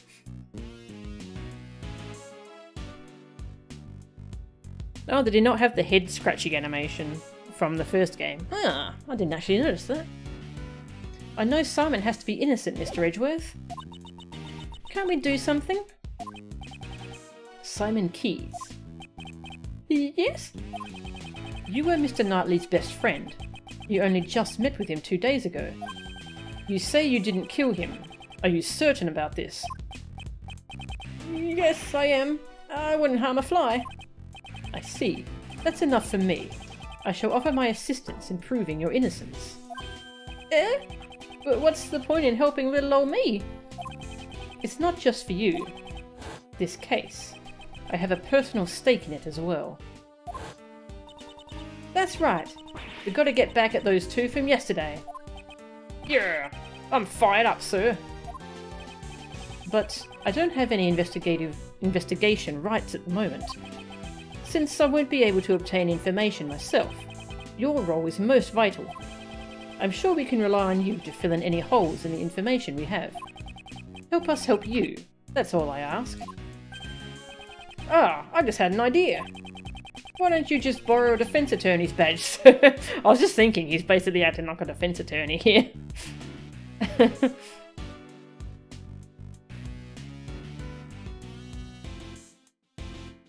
Hey, you know a defense attorney. Maybe you should go talk to one and ask him to help out. Come on, there's no way Mr. Edgeworth could do that. This isn't the time to be joking around. But I wasn't joking. Helping the suspect is a defense attorney's job, pal. Jeez, don't worry about that. It doesn't matter what Mr. Edgeworth's job is. All we gotta do is find the real murderer. So, let's get moving. Okay, pal. I'm sure you understand, but if the investigation results prove that you are the murderer, no hard feelings, but I will show no mercy. But you don't need to be scared. You did just threaten him. I believe in your story, at least for now. All you need to do is believe in us and wait patiently. There's nothing to fear. Now, if you'll excuse me, I must be off.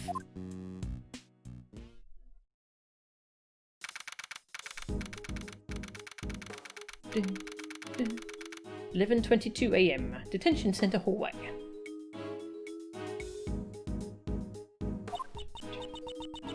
So, we're all fired up and ready to go. But we still can't enter the part of the prison where the murder occurred. If you can't investigate, the only thing you can do now is defend him in court, sir. But how are we supposed to do that? We can't. Huh? Oh, hi. A different defense attorney. If it isn't Prosecutor Edgeworth and his merry gang, what are you guys doing here? Did you come here to harass Mr. Edgeworth again, pal? What are you talking about, big guy? Uncle Ray's just here to do his job. Your job? Oh yeah, you're a defense attorney, right? Oh, okay. You're as cutieful as ever. Cutieful? I might not look like it, but your Uncle Ray's a hotshot defense attorney. I'm here to meet with the new client today. What was his name again? Shy Monkeys or something? What? You mean Simon Keys? That's it.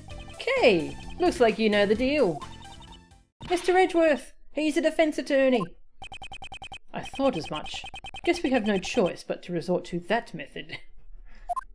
That method? In the past, whenever I had to investigate cases I was not placed in charge of, I was able to gain access by becoming a subordinate to whomever was in charge. Oh no. Not my preferred option, but it's the only one I have now. Mr. Shields, if I may ask... By the way, I don't take on sidekicks. Huh? I refuse to take on male assistants who lack charm. Especially someone who is like a son to Von Karma. Mr. Shields, as I thought, he won't forgive me so easily. Mr. Shields, I understand that you cannot forgive me for what I've done. I am also fully aware of your hatred towards those involved with Von Karma. I don't know if you'll believe me, but I am no longer the same as I was back then. Back when I idolized Von Karma. Yeah, pal. Mr. Edgeworth is a changed man. Sure, he may have been a cruel, inhuman prosecutor in the past. Inhuman. But now, he's completely different, pal. When you put it that bluntly, it kind of hurts. That's right. Mr. Edgeworth's not a bad guy anymore. I wouldn't even call him a prosecutor. He's more like... a hero. Yeah. He even helped me out in that big case last month. A hero? That's some pretty big talk there, Missy. He's a magnificent hero. Aw. Although he'd be no match for a great thief like me. Mr. Shields, don't the actions of the PIC appear strange to you? I believe there may be something else hidden behind this case. I can't afford to quit at this juncture. Please let me help you with the investigation. I am begging you.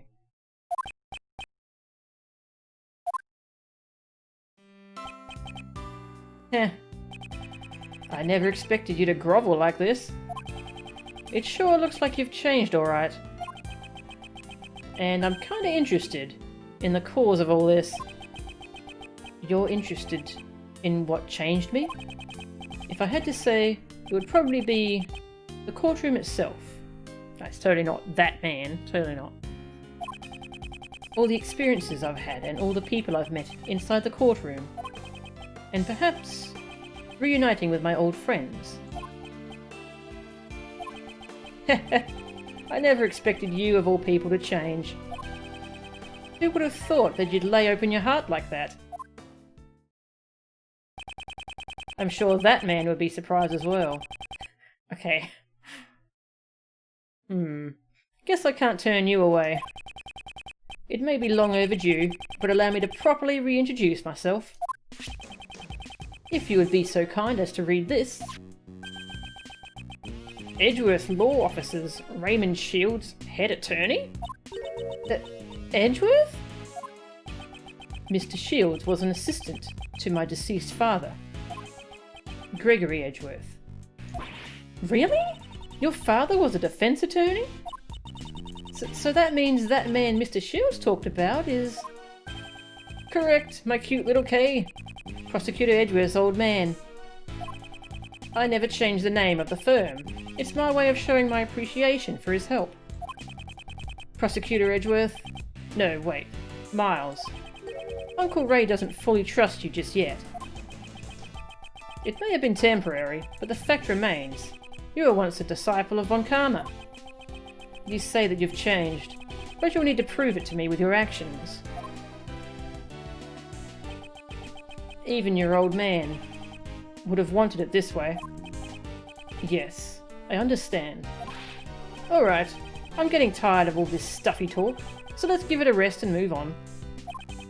For now, I'll make you my temporary assistant. How does that sound? I'm sorry to trouble you. But this outcome is kind of moving, yeah? The prodigal? I forget how you pronounce that word. The prodigal son returning to work in his late father's law firm. What about me? What about me? Of course, you can help too, Kay. Alright, thanks a lot, Mr. Shields. I mean, boss. Now then, let's get right to work. Let's see. First off, what do you think we should do, Miles? That's right. I had some unfinished business yesterday.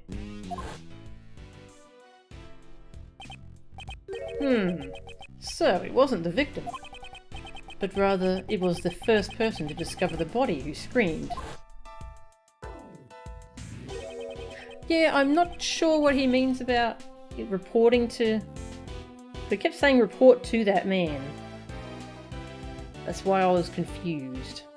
Why don't we find them and listen to what they have to say? Yeah, that's it. Uncle Ray thinks so too. Upbeat as always. Okay, with that decided, let's hurry up and grill him. Sir, what am I supposed to do? Detectives can't help defense attorneys. Not on purpose, anyway. I can't just leave him be. Detective, I will give you a special assignment. I want you to assist Mr. DeBest in his investigation and follow his orders. And then, if you discover anything useful, I want you to share it with us. He's asking him to leak information with the defense now. Wow. Detective, this is a job that only you can do. Can we count on you?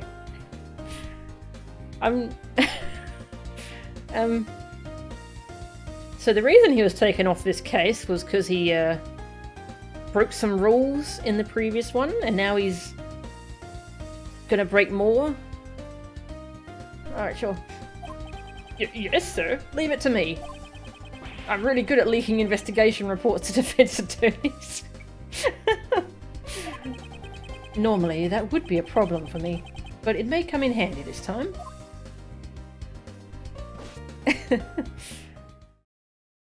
Just giving them more ammunition, but oh well. Alright, let's get moving, shall we? Time to go to jail.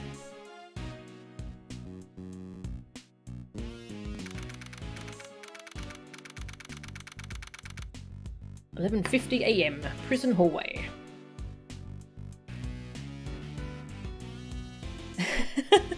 Ray, I do not fully trust you yet. Edgy immediately proceeds to be openly scummy. Yes. He's red. In for a penny and all that, I guess, yeah. Now then, where's the person who first discovered the body? For now, all we can do is ask around. Hold it right there! DeBest? No? Who's this? Who is this woman? Excuse me, but... Oh, you are simply irresistible. Huh? Do you mean me? Very nice indeed. What an elegant moustache. It's a pleasure to meet you, mademoiselle. Defense Attorney Ray Shields, at your service. How about we exchange greetings with a hug? Oh, but of course. Oh. Oh my gosh, is that a dog around her neck? That is cute.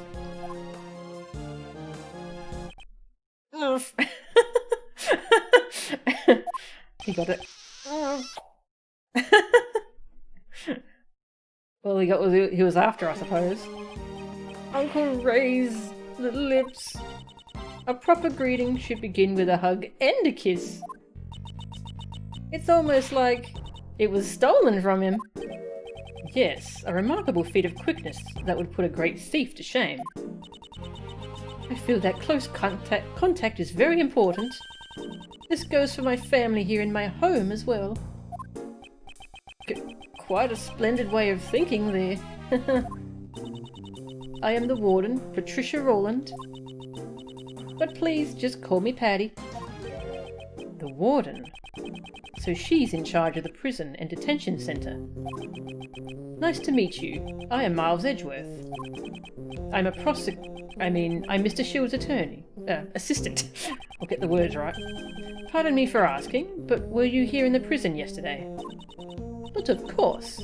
Yesterday was a day that I wouldn't have missed for the world. Wouldn't have missed for the world? Did you have some kind of important meeting? Oh heavens, no! I despise meetings. It was the animal show, of course. Oh god. The circus music is back.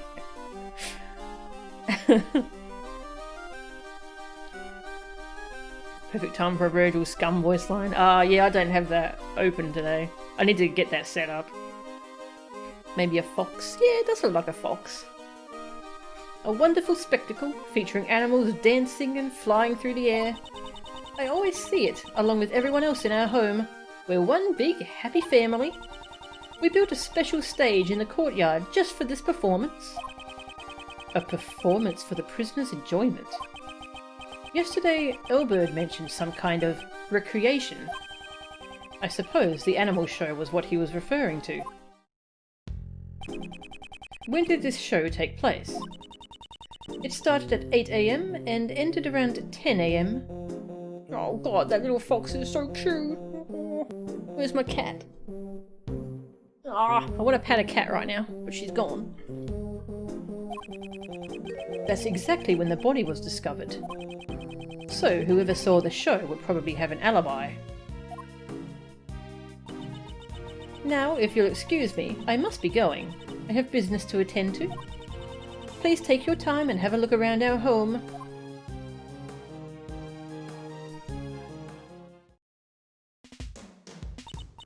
So, where should we start, Mr. Edgeworth? There was a prisoner who heard the scream from the person who first discovered the body. Let's start by talking with him. Can we pat this little pony first? They even have a pony. Little kids could ride it. How nice! It's like a zoo!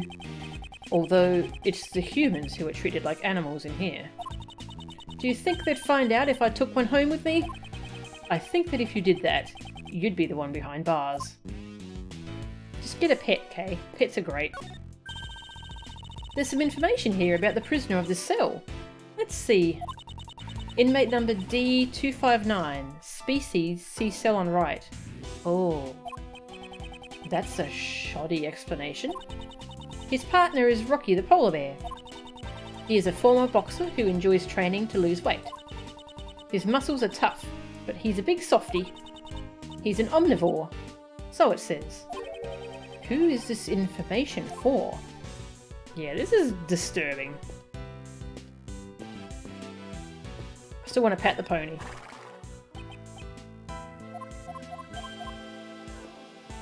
Okay, talk to Kay.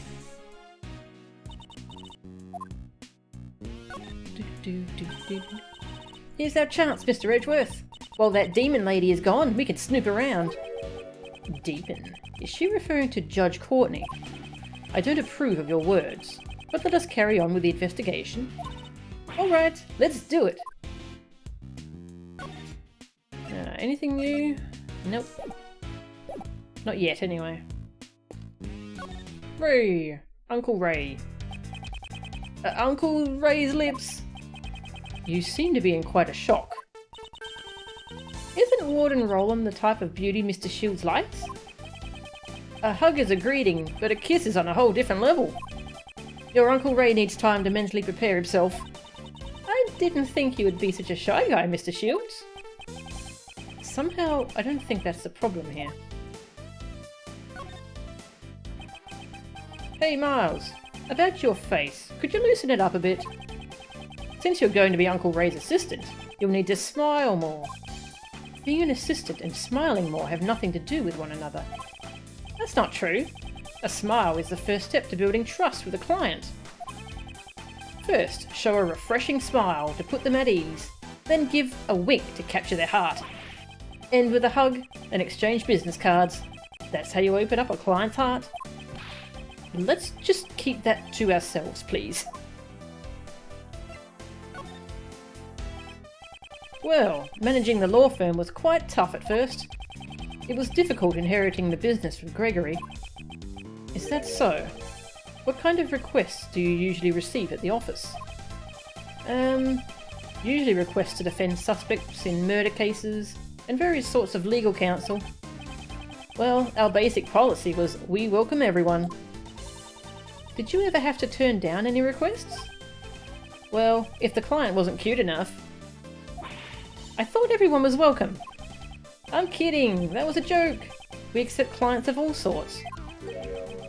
With Greg's name on the line, I couldn't do a half-hearted job. The Edgeworth Law Offices, the law firm that my father built.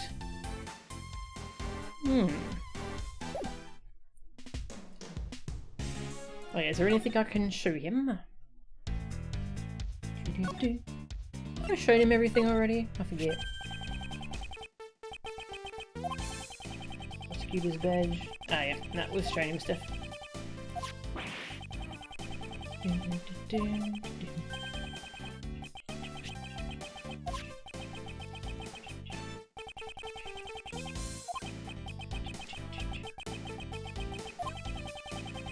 Ah, I like how you can see his notepad in his shirt pocket and his pen.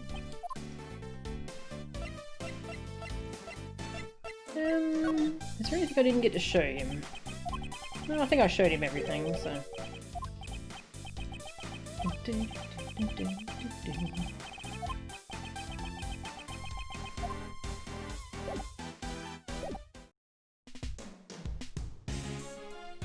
Edgy has to smile to earn trust as a defense attorney. Ouch.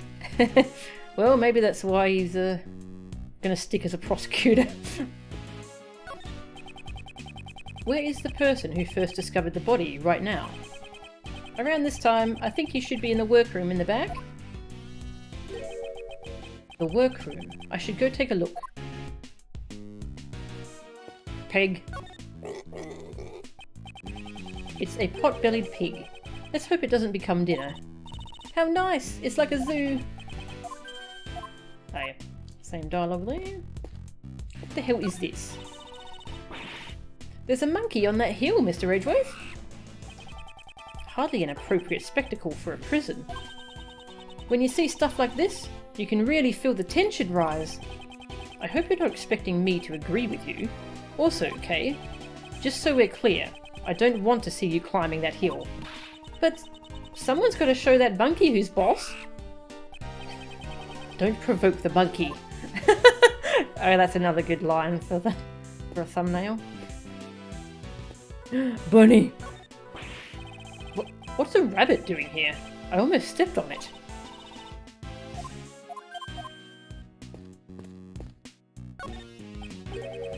Where does this door lead to? Don't you feel some strange vibes coming from that door? Maybe they've got a deadly criminal locked up inside. That certainly is possible. It would be best not to get too close. I was just kidding. Okay, well let's look at the floor plans.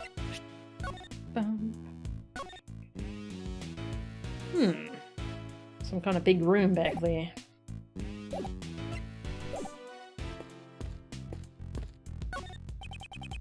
The courtyard lies beyond these shutters, but they are locked. Freedom is right in front of them, but the shutters are locked up. Life is so cruel.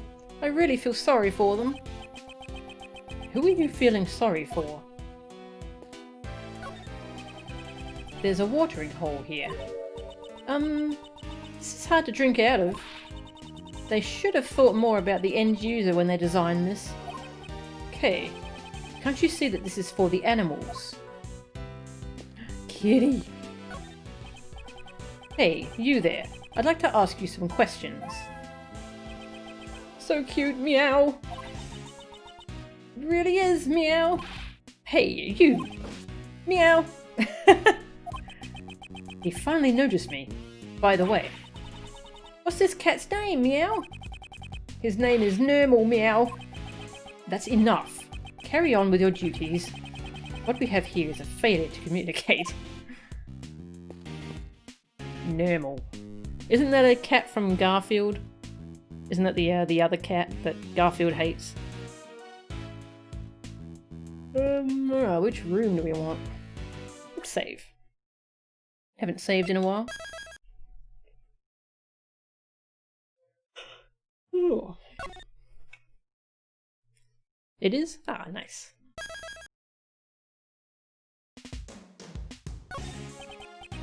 You can see the crime scene from these small windows.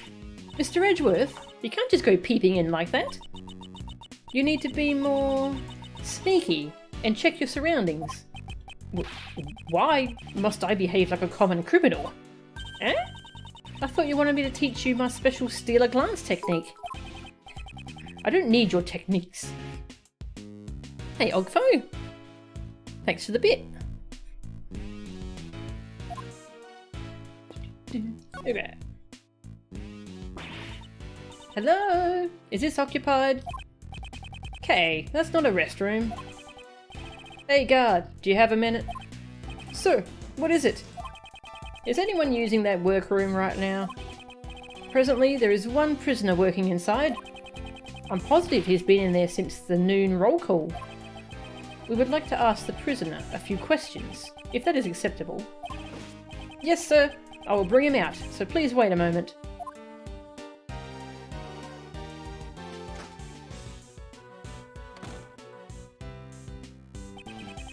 I'll leave this to you, Miles. What do you mean? Because I don't know what kind of scary guy will come out of that room. Mr. Shields, you're a scaredy cat? Even though you're an adult? Same to you, Kay. Here he comes. Oh, God, no. No. It's the guy from Case 1-1. I did not expect that. Oh, good day to you, sirs. Are you the ones who requested my presence? Oh, no. He doesn't seem like a dangerous criminal. My name is Miles Edgeworth. I'm a prosecutor. A prosecutor? Is that right?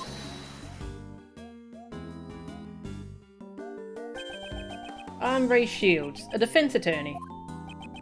Mr. Shields? His demeanor completely changed once he saw who we were dealing with. Sorry about that. My assistant says strange things sometimes. He's not a prosecutor, just my assistant. Hey, get your act together, Miles. I guess I messed up. I forgot about my new job. No wonder I thought you were different from the prosecutor who visited me yesterday. It looks like he's already spoken to the best. May we ask you a few questions? Oh yes, of course you may. My name is Frank Sawit. Okay, go for it, Miles. I guess I'll be asking the questions after all. Mr. Sawit, you are aware of the murder that occurred here yesterday, correct? Where were you when the body was discovered? I was in this room, where I had been working. What kind of work? Well, my goal is to become a pet groomer. An animal beautician, so to speak. Oh yes, I was inside cultivating my skills. In any other prison, such training would be unheard of. That was all. Honestly, I did not see a thing. Why did he say that? I haven't even asked him anything yet. Which is why, sad to say, I won't be any help to you.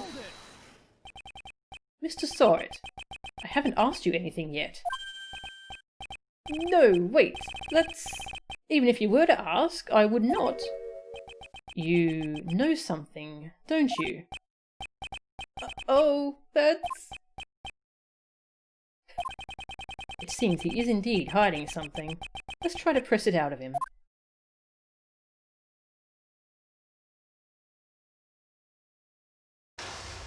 Logic chairs! First, let us assess the layout of the board. My opponent's condition is... I'm afraid I didn't see a thing, so I won't be any help to you. This man's expressions do not change much. It's a true poker face. It may be difficult to read his emotions from his body language. Perhaps I should focus on how he phrases his words. It may reveal what's on his mind. Now, for the opening move. I'll start by asking about who this man is.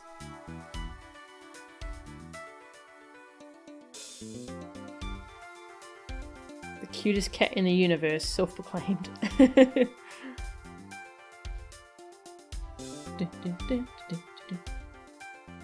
Frank Dunnett. Yelp. Is that? Oh, that was what they called him in the first case, wasn't it? Should I say Frank Dunnett? Uh-huh.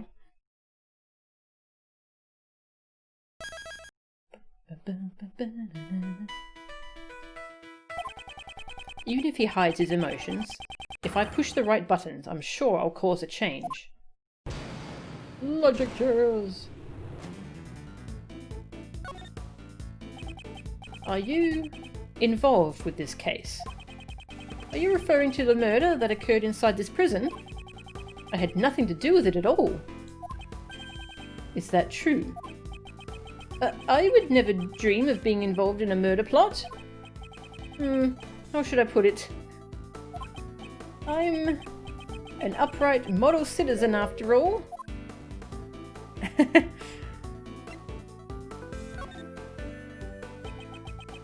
No worries, Ogfo.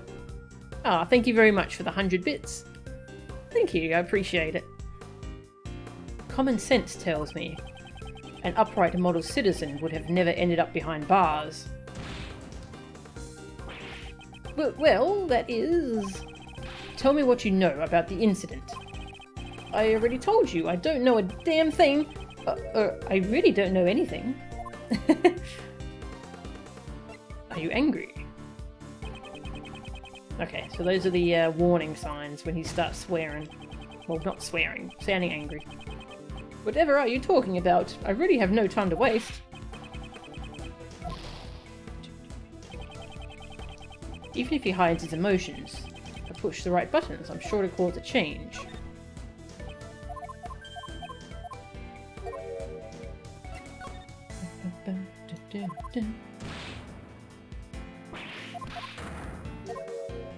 Wait and see.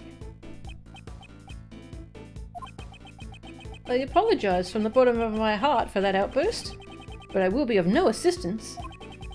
Pardon my rudeness. It's just that the murder occurred in this rather confined prison. It seems unnatural that you do not know anything about it. Oh, unnatural? Is that so? If you're looking for the person who discovered the body, you should try someone else.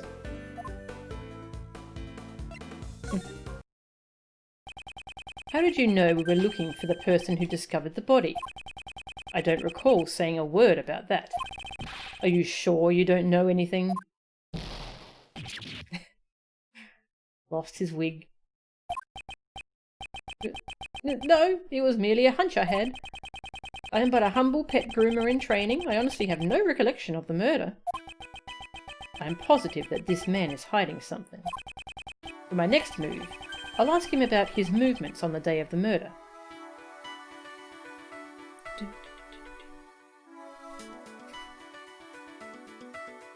100% trustworthy. He would never plot to kill. He would never plot to kill someone. Yeah, that's a good catch, actually. Yeah, didn't plot that. Looks pretty chipper for having a murder happen in their prison. That's true.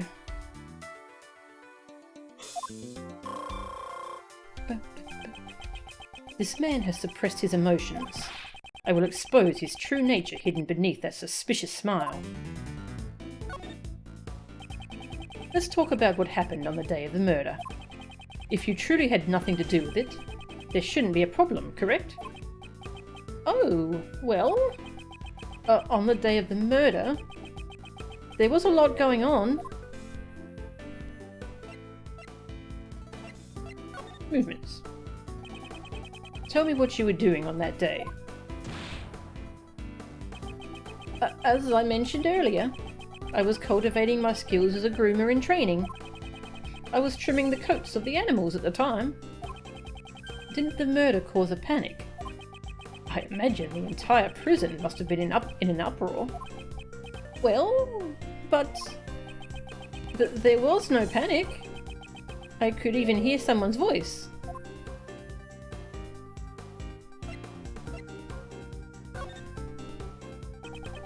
Someone's voice.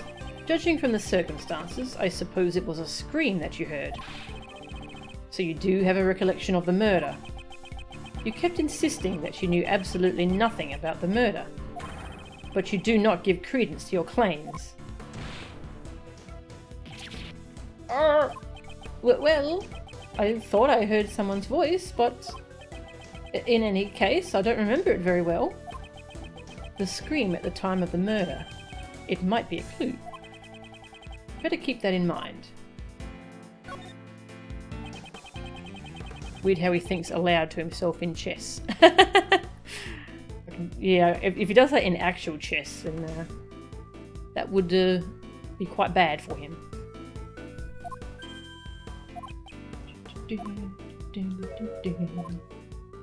Okay. State of the prison, maybe. What was the state of the prison at the time? I don't remember it too well. My memory is rather poor. Let's try using that clue. You don't remember? Ridiculous. Didn't you say earlier that you heard a scream? That wasn't... I couldn't very well be mistaken. At any rate, I honestly do not remember. You still do not remember? Enough with your lies. I ain't lying, I mean, I'm telling the truth. Wait and see. In any case, I was absorbed in grooming the animals. By the way, how skilled would you say you are in animal grooming? My technique with the scissors still needs some work, but I am very confident in my handling of the animals. When the animals become frightened, I calm them with my gentle hands. Frightened. Why would the animals have become frightened? I don't think that's a common occurrence. Well, that's a good thing, isn't it? Did you threaten the animals? Did the scream frighten the animals? Perhaps the reason they were frightened was because of someone's scream. Why are you trying so hard to hide the fact that there was a scream? Are you concealing some vital information from me? Oh, I am doing nothing of the sort. It's true that I heard some sort of scream, but I'm not trying to hide it. He's starting to show his true colours. I should be more aggressive with my next move. I'll ask him about the scream.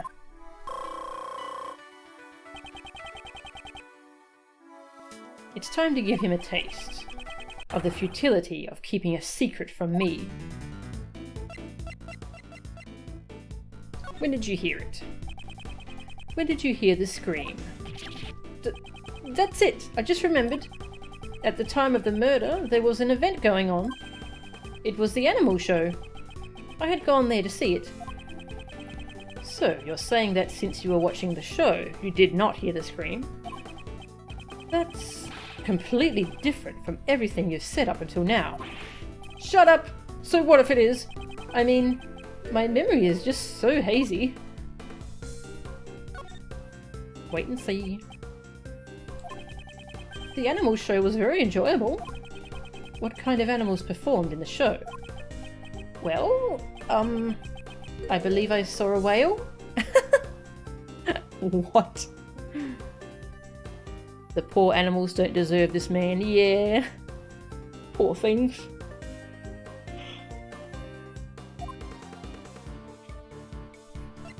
Did you ride the whale? Ah.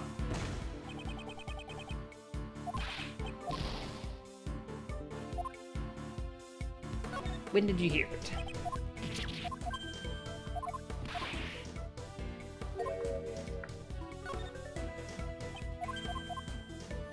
Got baited by a funny answer, but didn't do anything.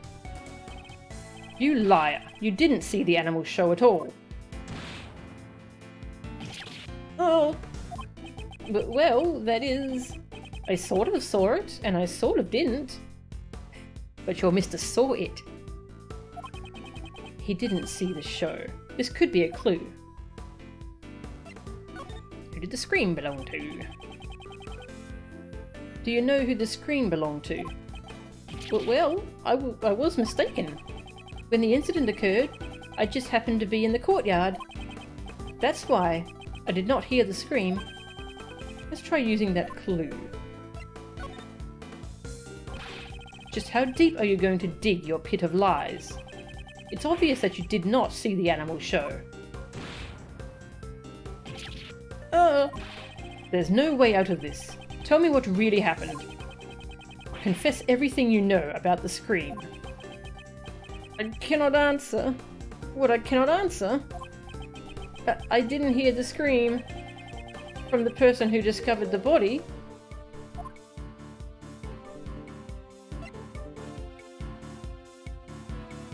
It doesn't seem angry.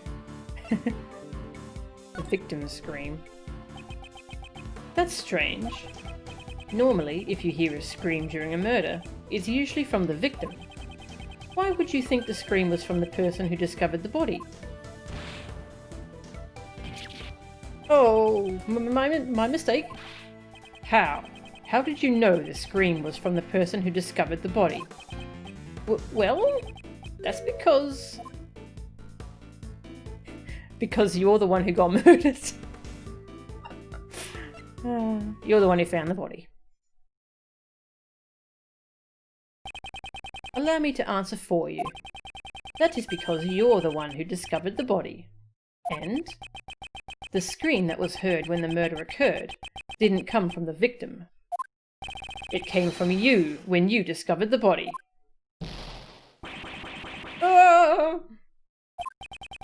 Just who do you think you are? It is just as you say, but what gives you the right to do this? Checkmate.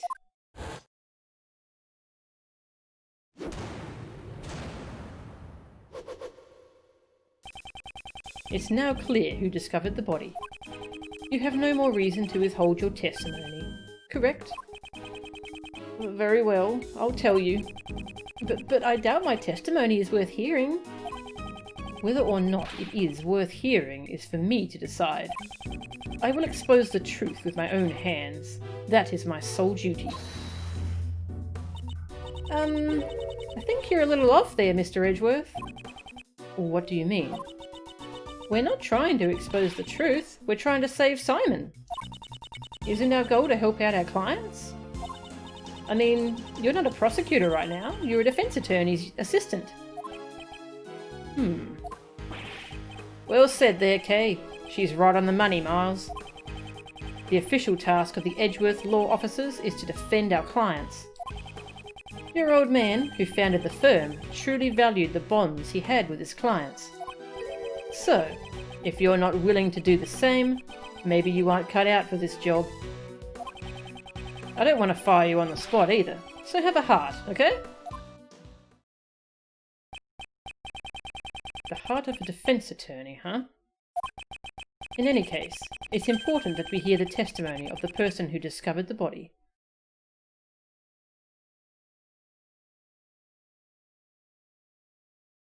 You with your objections and your evidence, just who do you think you are? Ray's a real big shot. The assistant has an assistant, yes.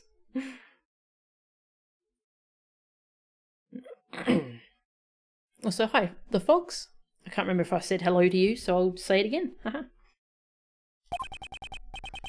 Start talking, Mr. Sorit. Tell me what happened when you found the body. So I think I'll have to stop streaming soon. My voice is having issues. We'll get through this Sorit section, I guess.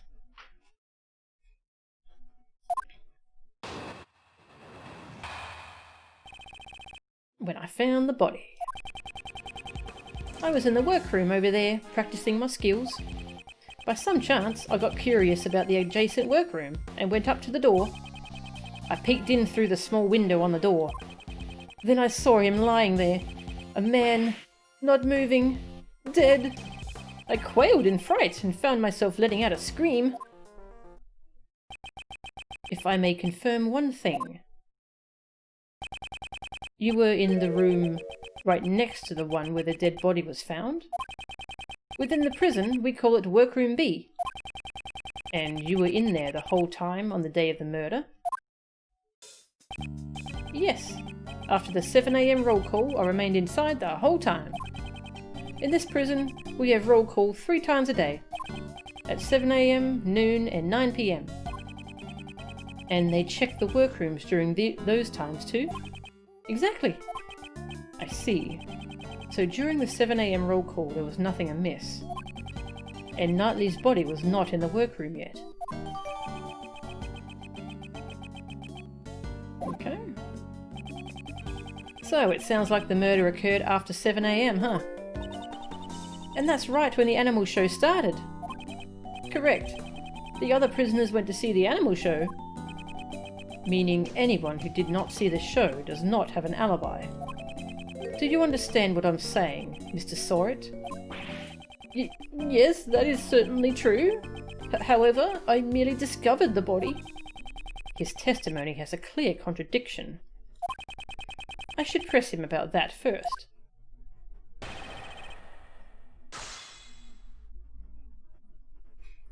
A woman not moving, dead, sounds almost exactly like 112. Yeah, this is pretty cool. Some really good callbacks. A lot of attention to detail in this translation. So I save before we start doing this part.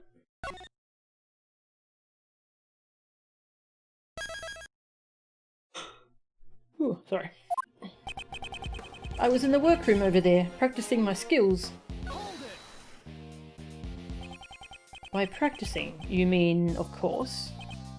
Yes, my grooming training, for I am a model prisoner. I somehow doubt that.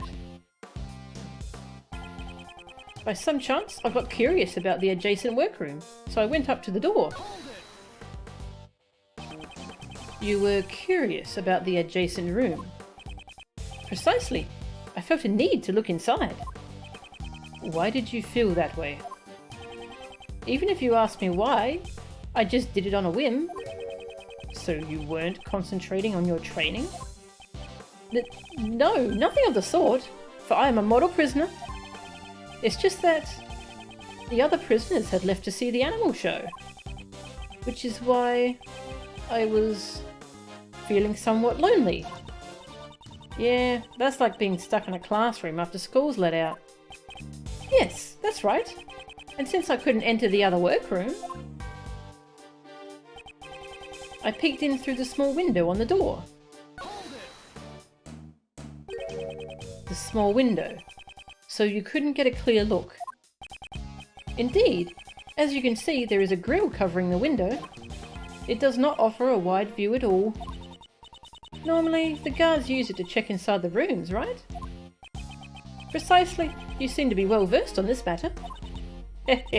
Well, I happen to know a thing or two about prisons, you know. What does she mean by that? I'll have to find out the details later.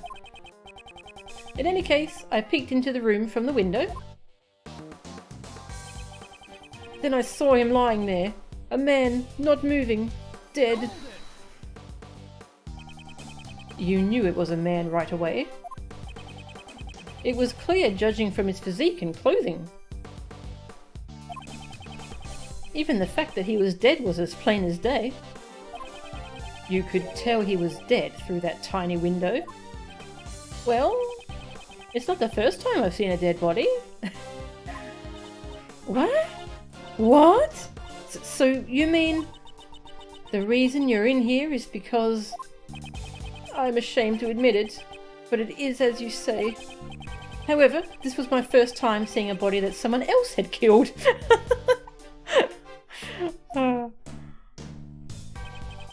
I quailed in fright and found myself letting out a scream. Do you remember what the scream sounded like? Well, all I can say is that I shrieked at the top of my lungs. Well, I guess that's what happens when you get scared. Yes, it is just as you say. In any case, I let out a scream. He's pretending to be an innocent bystander, but parts of his testimony are odd. Considering his situation and the place he's in, the contradiction should be quite obvious. I'll show him the evidence that proves it. Yeah, I'm not sure what we're thinking here. Roll call.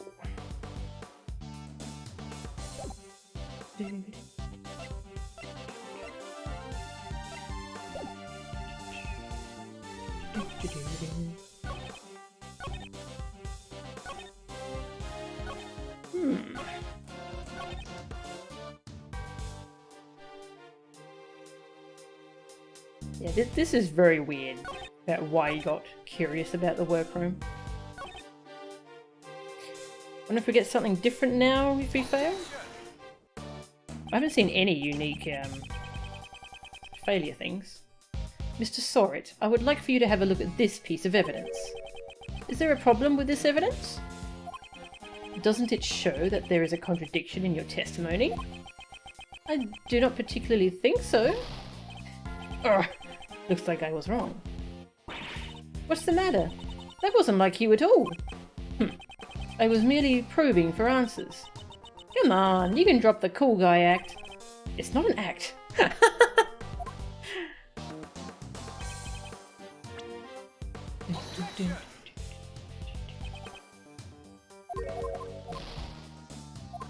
Done video game refilling my health.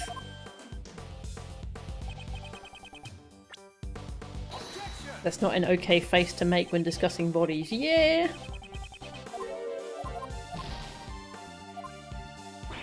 Yeah, Edgeworth thinks the contradiction's obvious. Mind sharing it with me, Edgy?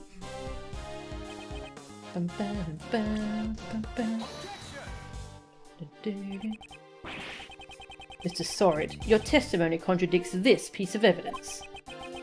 A contradiction, you say? I'm not sure I understand what you mean. Are you not merely making a blind guess? Ugh. He saw right through your bluff, didn't he? But you can't give up after a couple of failures, Miles. Yes, I know. And now he's trying to console me. Alright. Gonna save. Try and keep my health at this level. Have I gotten any unique game overs yet? No, not in this one. I remember there being quite a few in the first one. Depending on when you game over during a case.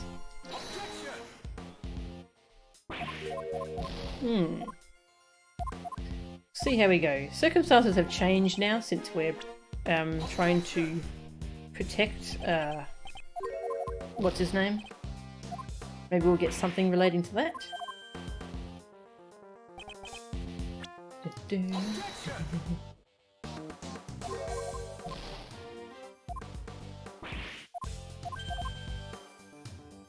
Pro tip, if I play with the super costume on, DT doesn't restore my health. Nice.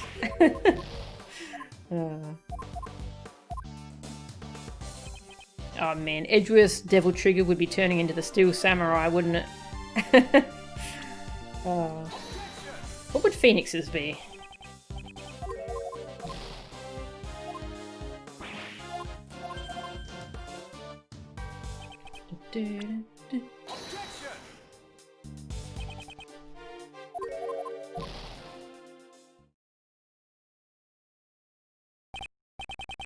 Really? Still no unique game over? Wow. I guess they just didn't bother making many for this game. That's weird. That's a shame.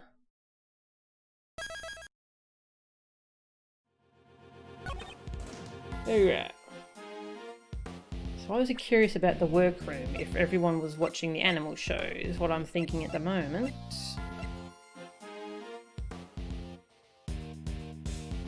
I notice he's got one glove. Did he leave the other one there?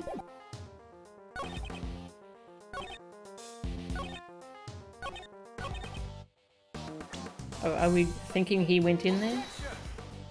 Yep. Maybe I'm jumping ahead a little bit.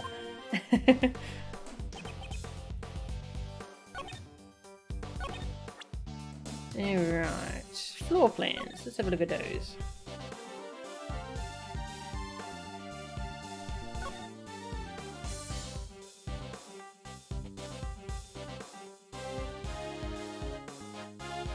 So I guess he came out of the workroom and then looked in.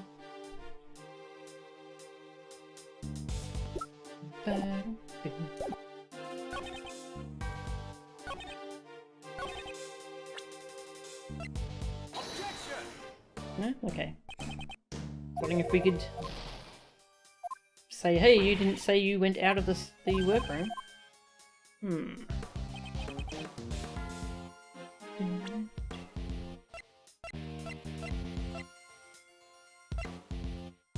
Well, I was curious about it if nothing was found in there. No? Okay. Edgy, please share your thoughts with me next time. It feels bad when he says, oh, the contradiction's obvious. And I'm like...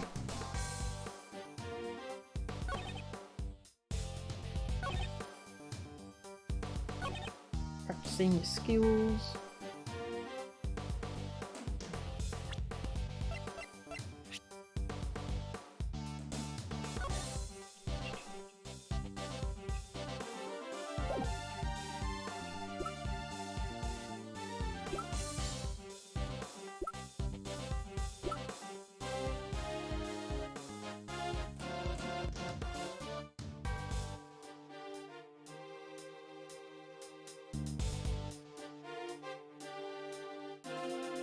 Was he not allowed in the workroom?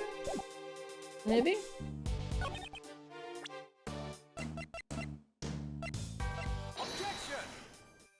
Nope, okay. I was wondering if we knew that he wasn't in there, but... No?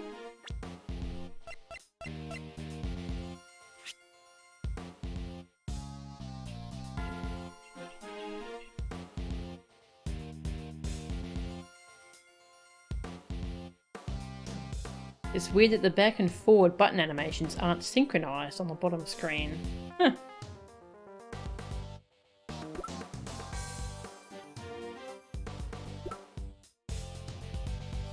Like the little back and forth arrows here? Or... here? Oh yeah, wow, that's weird. I can't unnotice that now. They are unsynced. Weird.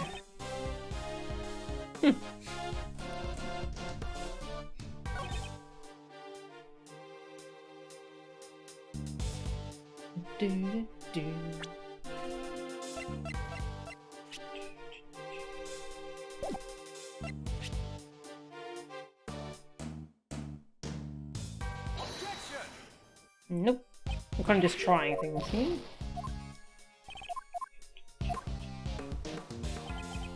Yeah, reload, get my health back. I wonder if that happened in the other Investigations game as well. I never really noticed.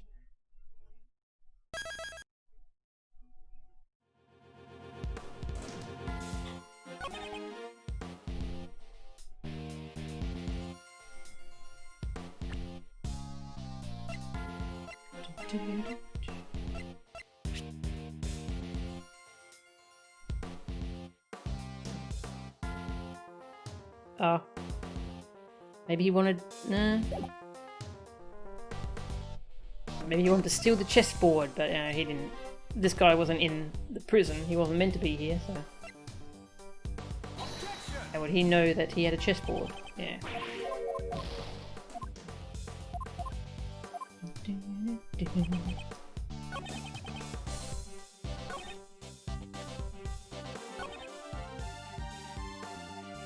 Quailed in fright and screamed.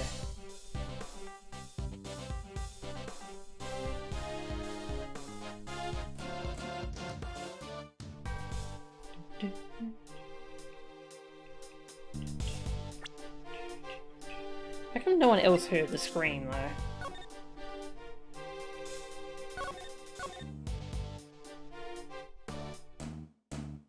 I guess they were all over in that room on the right.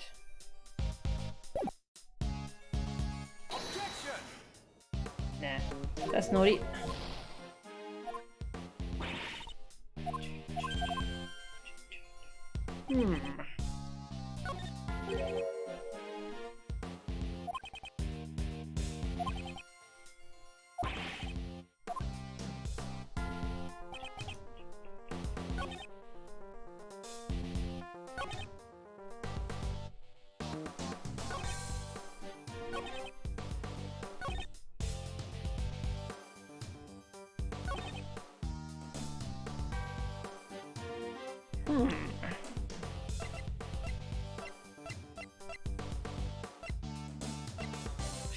This must be important for something, the roll call.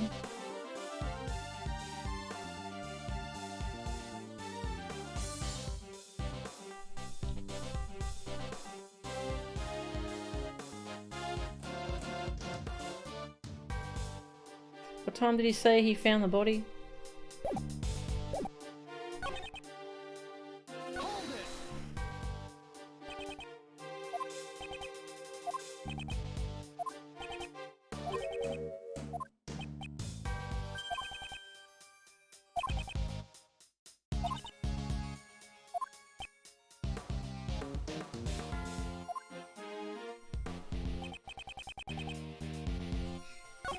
Since he couldn't enter the room, yeah.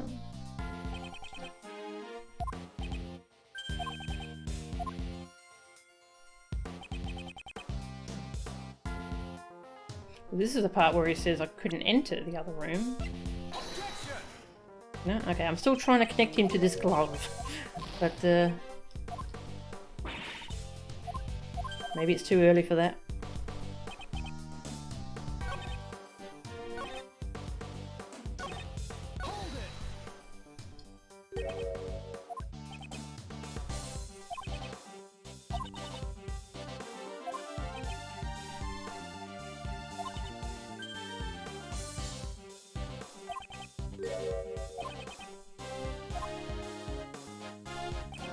Peeked into the room, saw a body, screamed.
Oh yeah, no, I see it. I see it. The angle of the door is wrong. He shouldn't have been able to see the body. I see it. I see it now. Restart. Get my health back. I see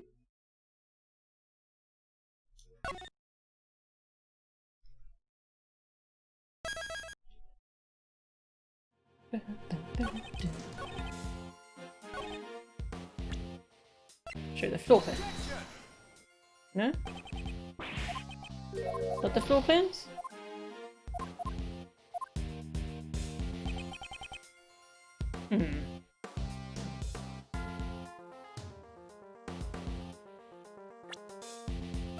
Presenting the door to show how small the window is?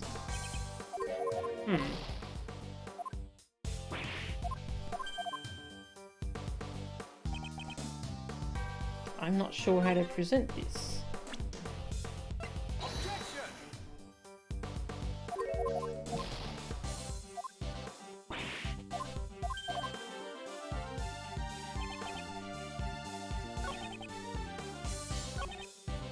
I'm confused.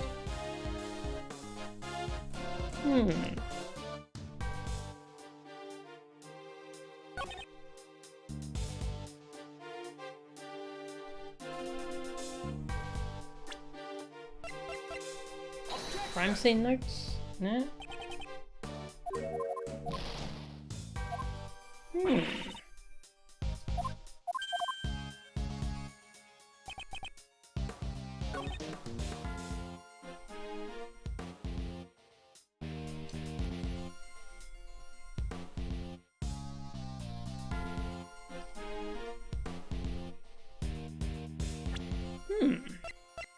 I'm very confused. I mean, that makes sense.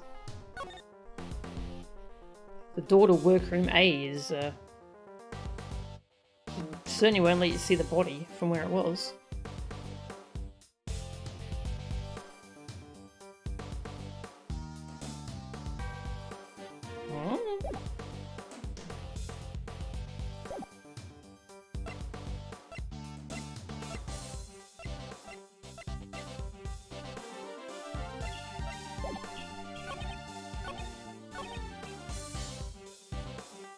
Right up to the door.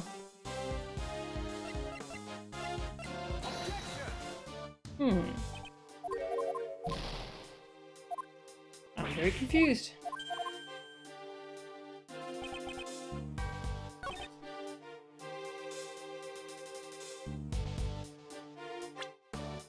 Just present the floor plans at every statement.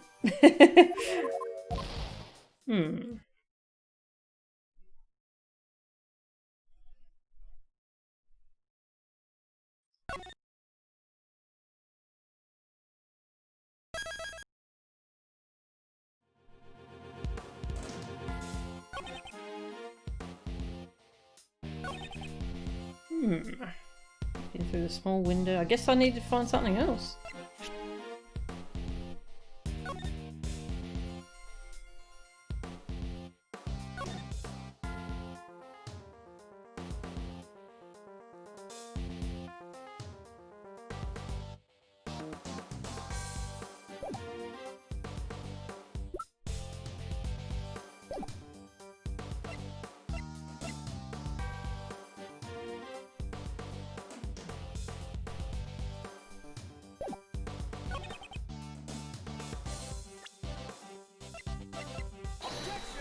Nope. I was thinking, how could you tell he was dead from that angle? The sheet was covering most of him.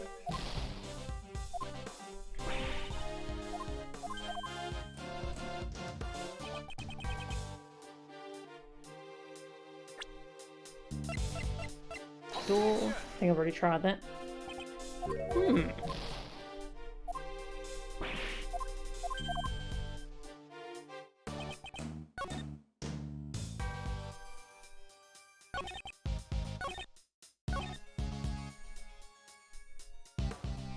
Another one of those cases where I feel like it's something very obvious that I'm just not seeing.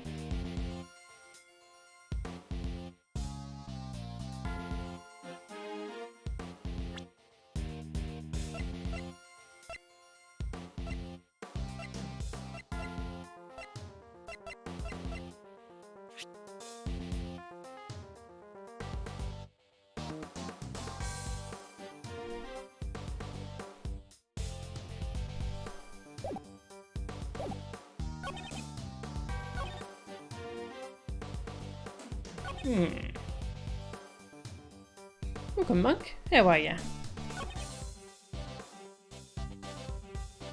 I'm gonna repress some things, see if I get any ideas.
I think I've already tried this, saying that he couldn't go into there.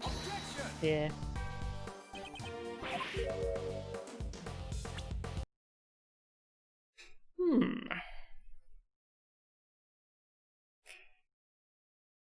Yeah, there's definitely some reason he went up to the door.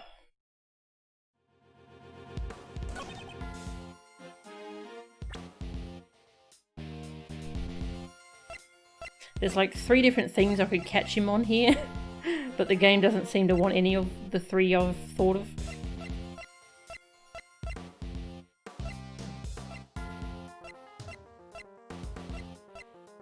Do you see Knightley going in? No?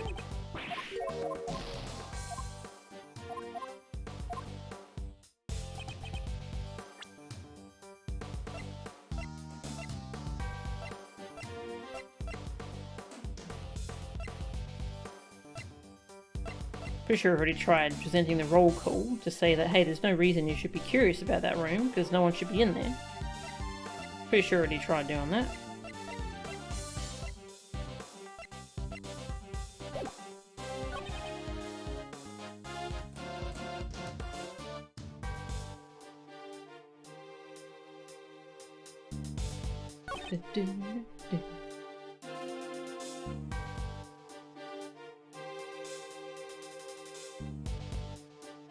Bloody saw it. He's always trouble.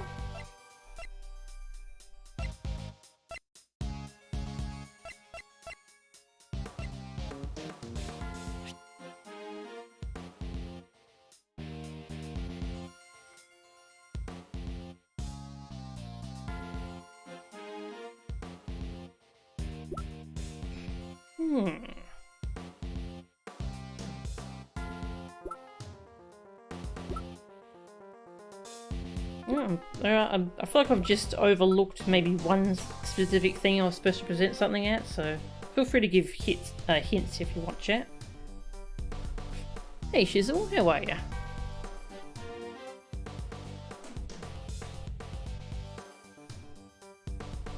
We're in case 2. It's pretty interesting so far. But I'm stuck at Saw It, because he's a jerk. Yeah, this guy's back from case 1-1. Yeah, I don't seem to have anything that shows the time of the animal show, so I don't know how to present anything related to the animal show.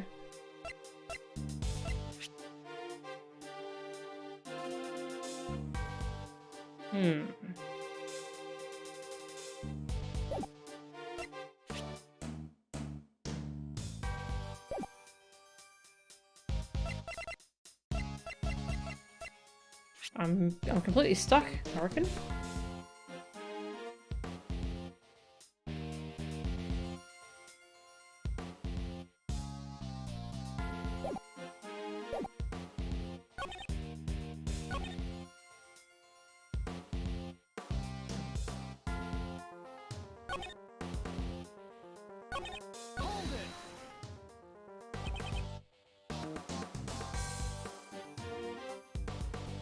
Really doubt the scream happened during the pet show.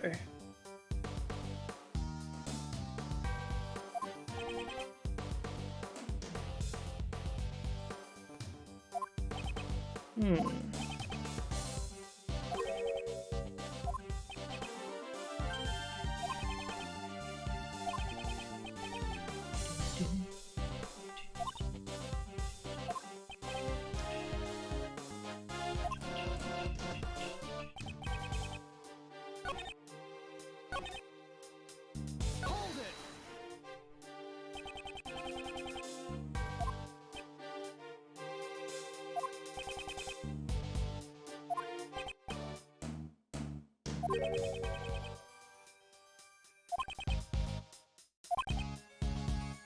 Contradiction should be quite obvious. Edgeworth!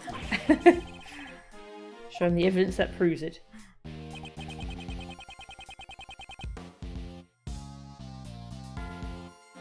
only thing you can think of is how he left the workroom. Okay, yeah, that's... Went up to the door. Yeah, we'll try all that. Ah, yep. I think that was it. There were so many holes, and the game wanted one specific one. That was a very clumsily done part, I think. Mr. Sorit, please stop telling such feeble lies. You don't seem to understand your position. My position? I used to be a newspaper salesman, but then I took up the pet groomer training. What about that bracelet on your wrist? It proves that you are unmistakably a prisoner. And as long as you wear that bracelet, you should not be able to move around as you please. As soon as you went through the door, the sensor would have sounded the alarm. Oh, that is? Peeking into the adjacent room is impossible, when you couldn't even leave the one you were in. Whoa-wee! Nice one, Miles. That was a real humdinger. But does that mean Mr. Sorit didn't see the body? I'm not sure. Perhaps we should let the man himself explain it to us. Huh? You see, that is, well, forgive me. It appears my previous explanation was lacking. I shall clearly explain how I was able to see the body. Very well, let us hear your revised testimony.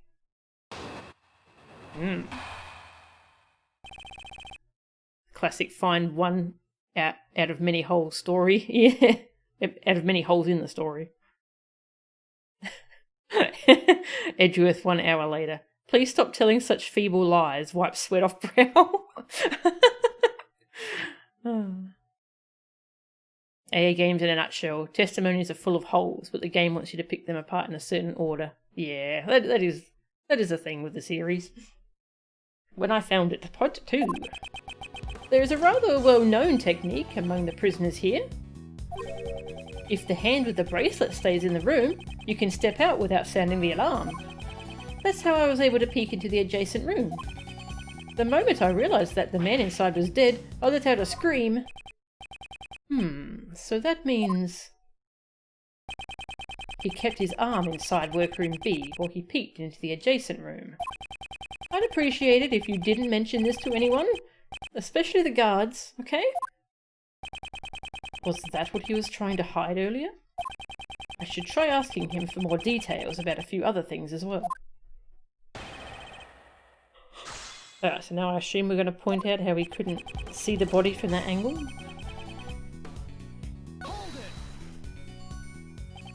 Tell me more about this technique. Certainly. Here's how it works. It just moves on. If the hand with the bracelet stays in the room, you can step out without sounding the alarm. All you gain by doing that is a small degree of freedom. Naturally, but it is all that we have left to enjoy. I'm shocked that you enjoy such a thing. Have you truly reflected on what you've done? But of course, for I am a model prisoner. Your definition of model is highly suspicious. Regardless, was that the technique you used? Yes, that is correct. I made sure no guards were around when I did it. That's how I was able to peek into the adjacent room. Why would you do something so troublesome and potentially dangerous? I heard a noise coming from the adjacent room. It seemed odd to me, as there should not have been anyone inside. So, you peeked into the adjacent workroom as soon as you heard the noise? Yes, of course. I peeked in as soon as I could. I see. Is there a problem with that statement? There's a save file, I know that much.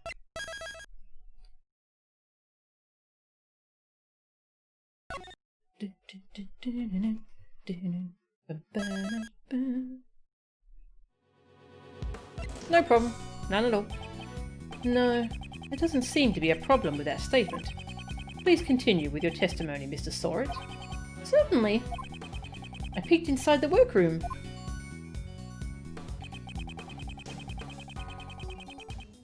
And we can just come back to that one. The moment I realised that the man inside was dead, I let out a scream. Do you remember what this man looked like in detail? But of course, I am certain. He had blonde hair, and his throat was covered in blood. Do you take me for a fool? That should be obvious. I am merely telling you everything as I saw it, just to be clear. Don't defense attorneys love nitpicking over every little detail? I detected a tinge of spite there. Perhaps he had an unpleasant experience with a defense attorney in the past. Yes. So he was able to peek into the adjacent room by keeping one arm inside the workroom. But was that really what he was trying to hide? I should ask him for a further explanation. Right, so how do these doors work? Opens doors for animals. Sounds alarm in response to a prisoner's bracelet. So that sounds like it's just locked if they...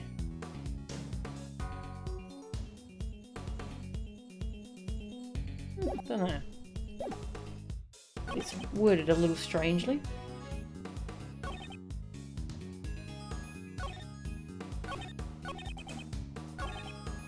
Alright, we'll try that other answer here.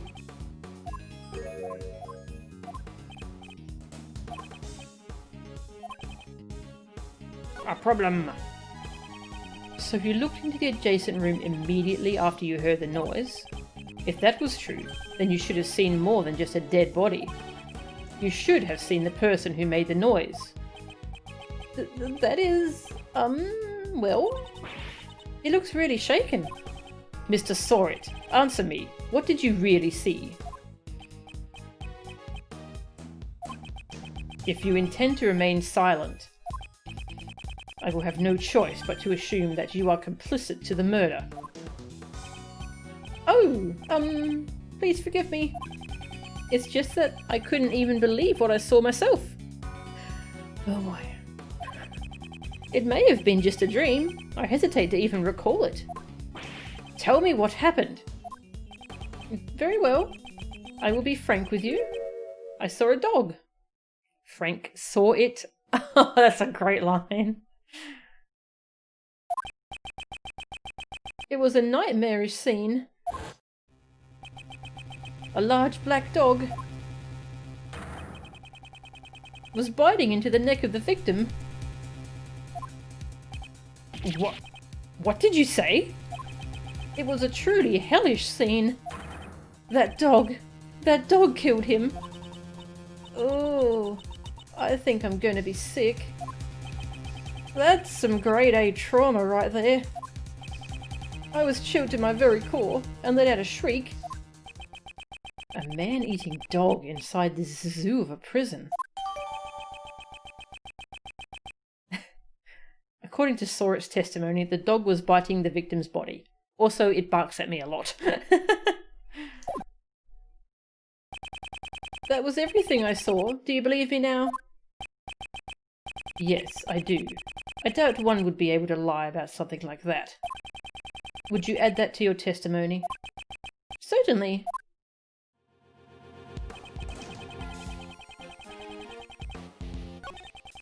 And to my horror, there was a black dog biting his neck. Sorit's really gotten a lot more elusive since 1-1. Yes. A black dog was biting the victim's neck. Yes, blood came pouring out, and as a result, the dog's mouth became stained with it. Oh, stop! You don't need to get that detailed. At that time, was the victim... Eek! Mr. Edgeworth, why'd you ask him that?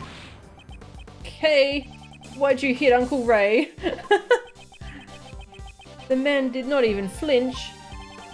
He must have been dead already. But the blood continued to gush from his neck. He most likely had passed away already. His hands moved nary an inch. Way too much detail. Are you doing this on purpose? Certainly not. I'm just trying to give an accurate testimony. Mr. Edgeworth, shall I add that statement to my testimony? If you would. It was terrifying. A truly terrifying sight. He most likely had passed away already. His hands moved nary an inch. The ring with the snowflake insignia glimmered, with no purpose but to catch my eye. What's this statement doing here?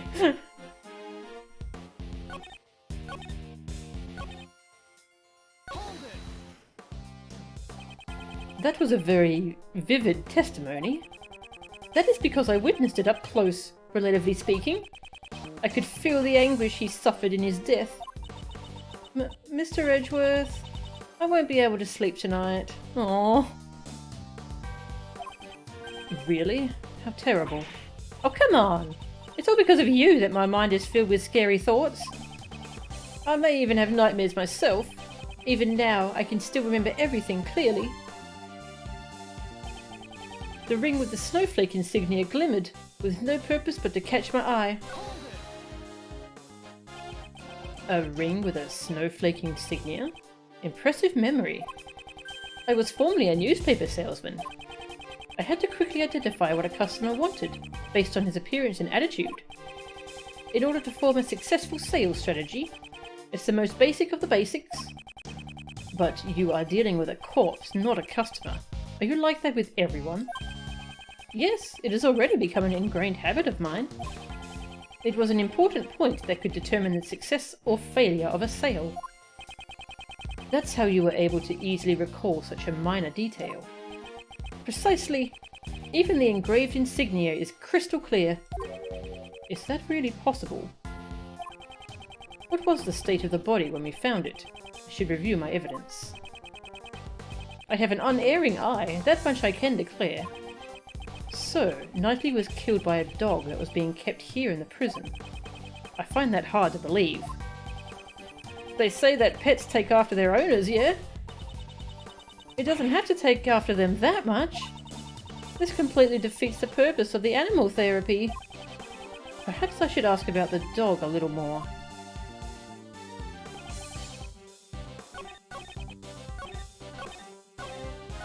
Yeah. Well, the ring was covered with a sheet, so. Ray, in your job, details like that could be essential. Yes, definitely. Yes, plenty of time to practice while in prison. Like lying, yeah.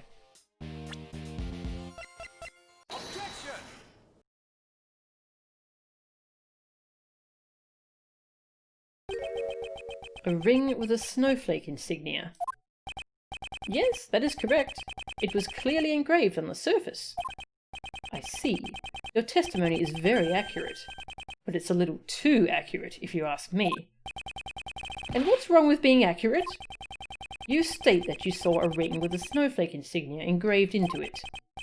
And it is true that the victim was wearing such a ring. See? Was I not correct? That is not the issue I have with your testimony. Take a look at this picture. As you can see, the right hand is covered by a sheet. It should not have been possible for you to see the engraving on the ring, unless you had approached the body and lifted up the sheet for yourself. You said you only looked into the workroom through the door, and yet you gave such a detailed account of what you saw. Who do you think you are, acting all high and mighty? I'm telling you, I saw what I saw. Oh, the victim must have moved his arm after I saw it. I don't think so. You said as much earlier. The man did not even flinch. He must have been dead already. The victim was already dead. How would he have been able to move his arm? This guy's looking pretty suspicious now, yeah?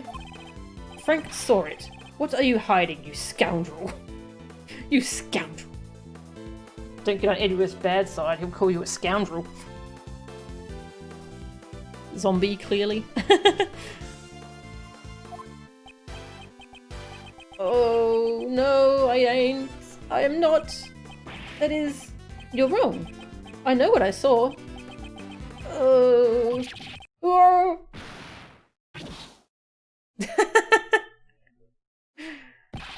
Shut up already! Stop making a fuss about every little thing I say. You're just a defense attorney's assistant. He has finally shown his true self. Whoa, I guess the cat's out of the bag. A black hairy one at that. Just went flying. I'm just your friendly neighborhood witness. Are you really just a witness? I would say that you are rather suspicious. What was that? You saw something that could not have been seen from the outside of the room. How is that possible? The logic behind it is simple. Mr. Sorrett, this is where you saw the body from. The hallway. This is where you saw the body from. He was able to see the body from a place like that? I get it. So you're saying Mr. Sorrett is psychic, right? No, nothing of the sort. Let me think it over once again. If he saw something that he could not have seen from the outside of the room, he could only have seen the body from that spot. It's like they realise, you know what, we haven't had the player do anything for a little bit, so we better throw in this. When you discovered the body, you went inside the room where it laid. Since you saw the engraving on the ring, that is the only possibility.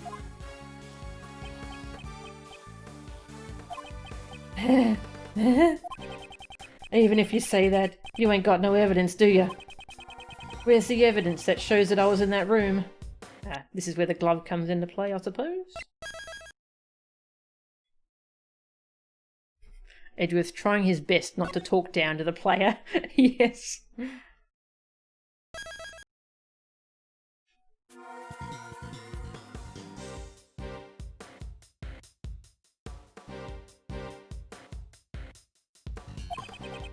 I was grooming pets at that time, in the room adjacent to where the body was found. I even went so far as to borrow some rubber gloves. Video game, at least let me think about it. Show me the evidence that proves I was in the room where the body was found. My badge. And what does that prove? I guess you won't understand unless I explain it. Yeah, I don't get it at all. That evidence doesn't mean squat. Ugh, I should be careful when I bluff. Just gonna get that health back. That spot right over there. No, a little more to the left and up there.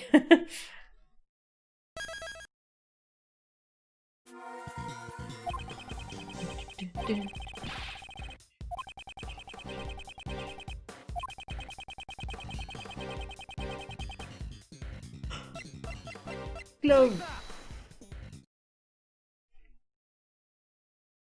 Check out my glove.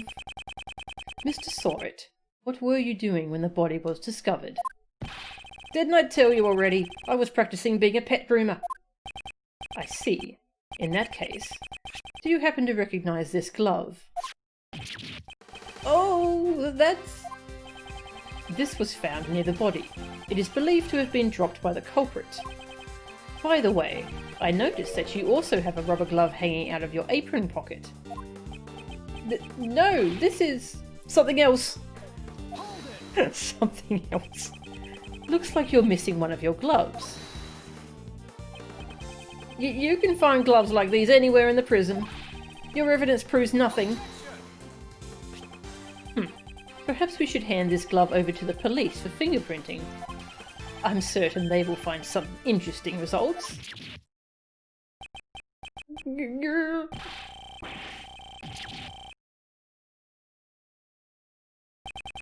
It's over. He didn't have, he didn't break down more. Objection. Oh. What the? Pretty cool, right? My objection voice. Yeah, he does have a good objection voice. Mr. Shields, could you save the jokes for later? I'm not joking, because it's not over yet. There's still something else. Something that's clearly odd. That guy's a prisoner, you know? He's got the bracelet and all. That's right. How did he get into the other workroom? The sensor would have set off the alarm, right? He's right. That's the only thing we don't know yet. Not so fast, Mr. Prisoner. Could you fill us in? That's pretty weird. The bracelet should have been his last line of defense. Defense? That's right, Kay. It was useful evidence for Mr. Prisoner here. He could have claimed that due to the bracelet, he wasn't able to enter the room. But he didn't say a word about it. Is there any reason why you didn't? The silent treatment, eh? Well, the judge yesterday did say that silence is golden. Wow, you really are a hotshot defense attorney, Mr. Shields. Defense attorneys always remain calm in a pinch and smile in the face of danger. That's what your old man taught me. The defense attorney's creed, yeah? So, what's the deal? Why didn't you mention anything about the bracelet? Oh God. The truth is, it's broken. Broken? Some time ago, I took a spill and the bracelet hit the floor with a loud bang. Ever since then, it has not been able to activate the sensor. Forgive me. It was so convenient I didn't want to report it. I see. So the bracelet was broken. But did it really break so easily? If that is true, then there is a problem with the prisoner's security. You over there, may I have a moment? Here, kitty kitty. You're such a cute little guy. Yes, you are. Meow. Excuse me. Yes, what can I do for meow? This prisoner's bracelet appears to be broken. What? Really? That's not good at all. I'll contact the person in charge and have it replaced immediately. Thank you. I'll be holding on to the broken bracelet for the time being.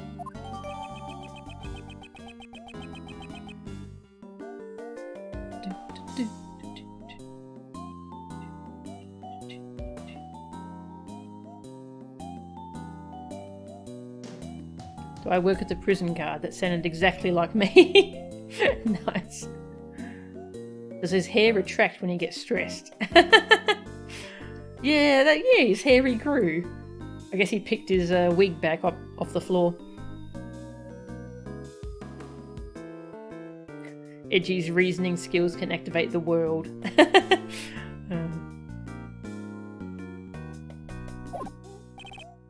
Yes, sir. Please take care of it.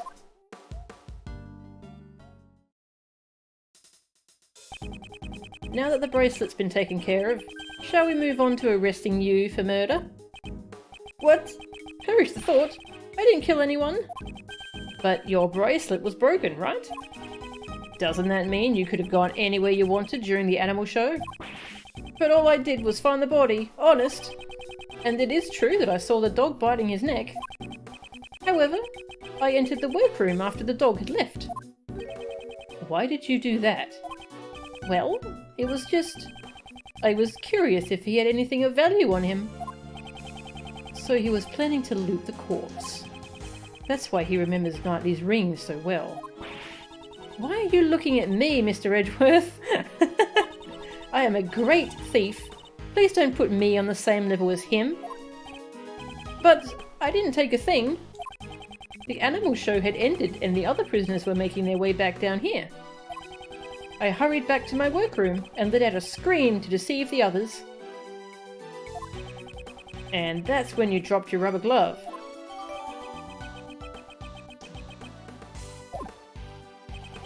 I guess his story holds up. What do you think, Miles? Whether he is the murderer or not, one big question remains.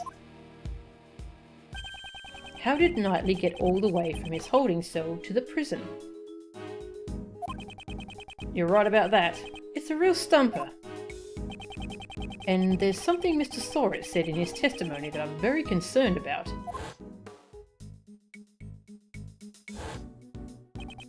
If that dog had any part in the murder... Mr. Sorrett?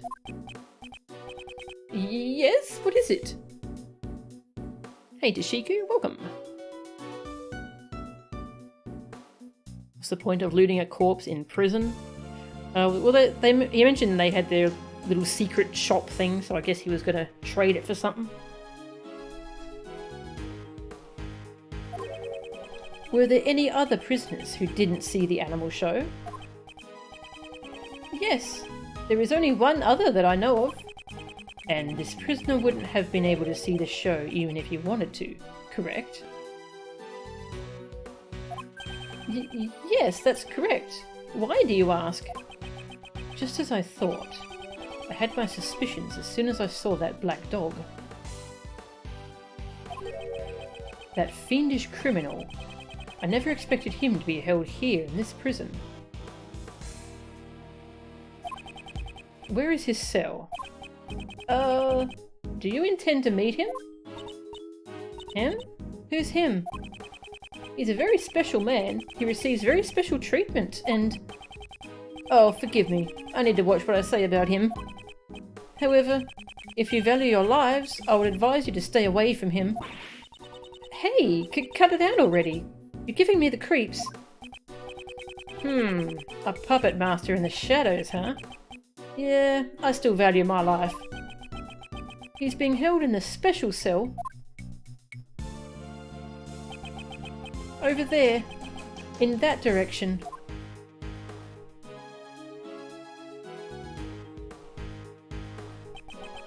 The special cell. It certainly seems like he received special treatment.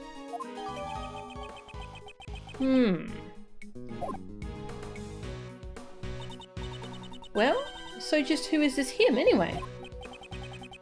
To protect my own life, all I can tell you is that he is the oldest prisoner here. My deepest apologies, but I can't say any more. He is truly terrifying.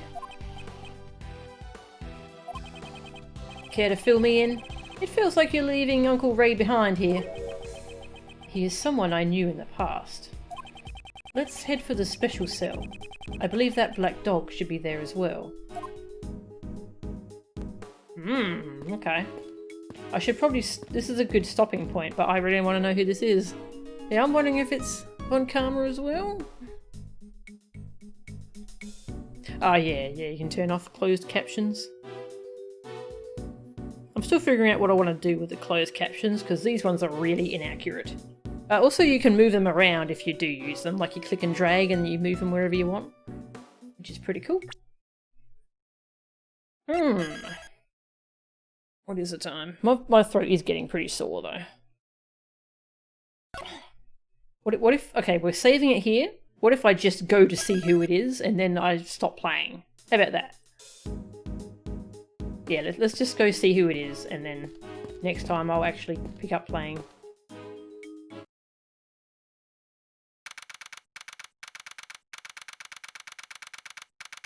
Special cell. Nothing inaccurate about those closed captions ever. Yes. Hey, it's pitch black in here. I can't see a thing at all.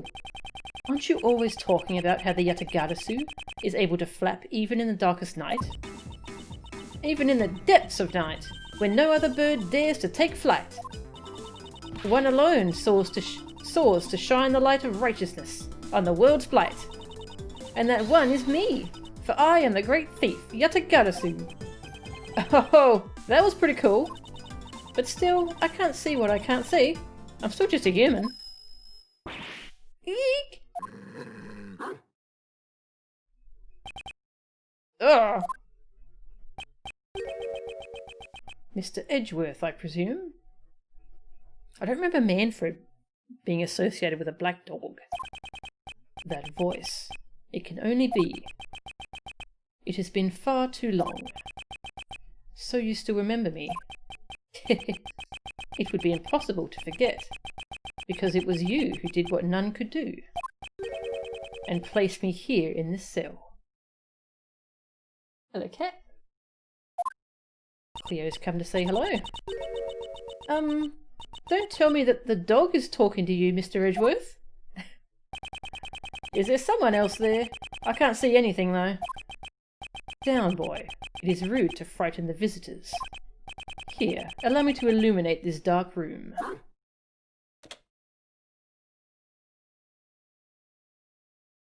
I don't know who that is.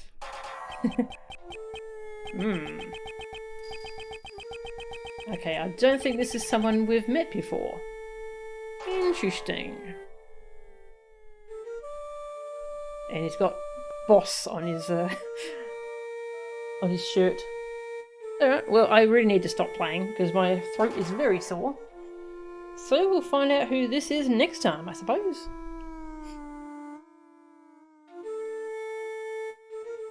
Okay. This case is really cool so far. Uncle Ray is a really interesting character. Alright. I will raid someone. Who can we raid? This is a streamer I started watching recently. Kikuman Show. He's playing Among Us with Friends. I don't recognise him? No.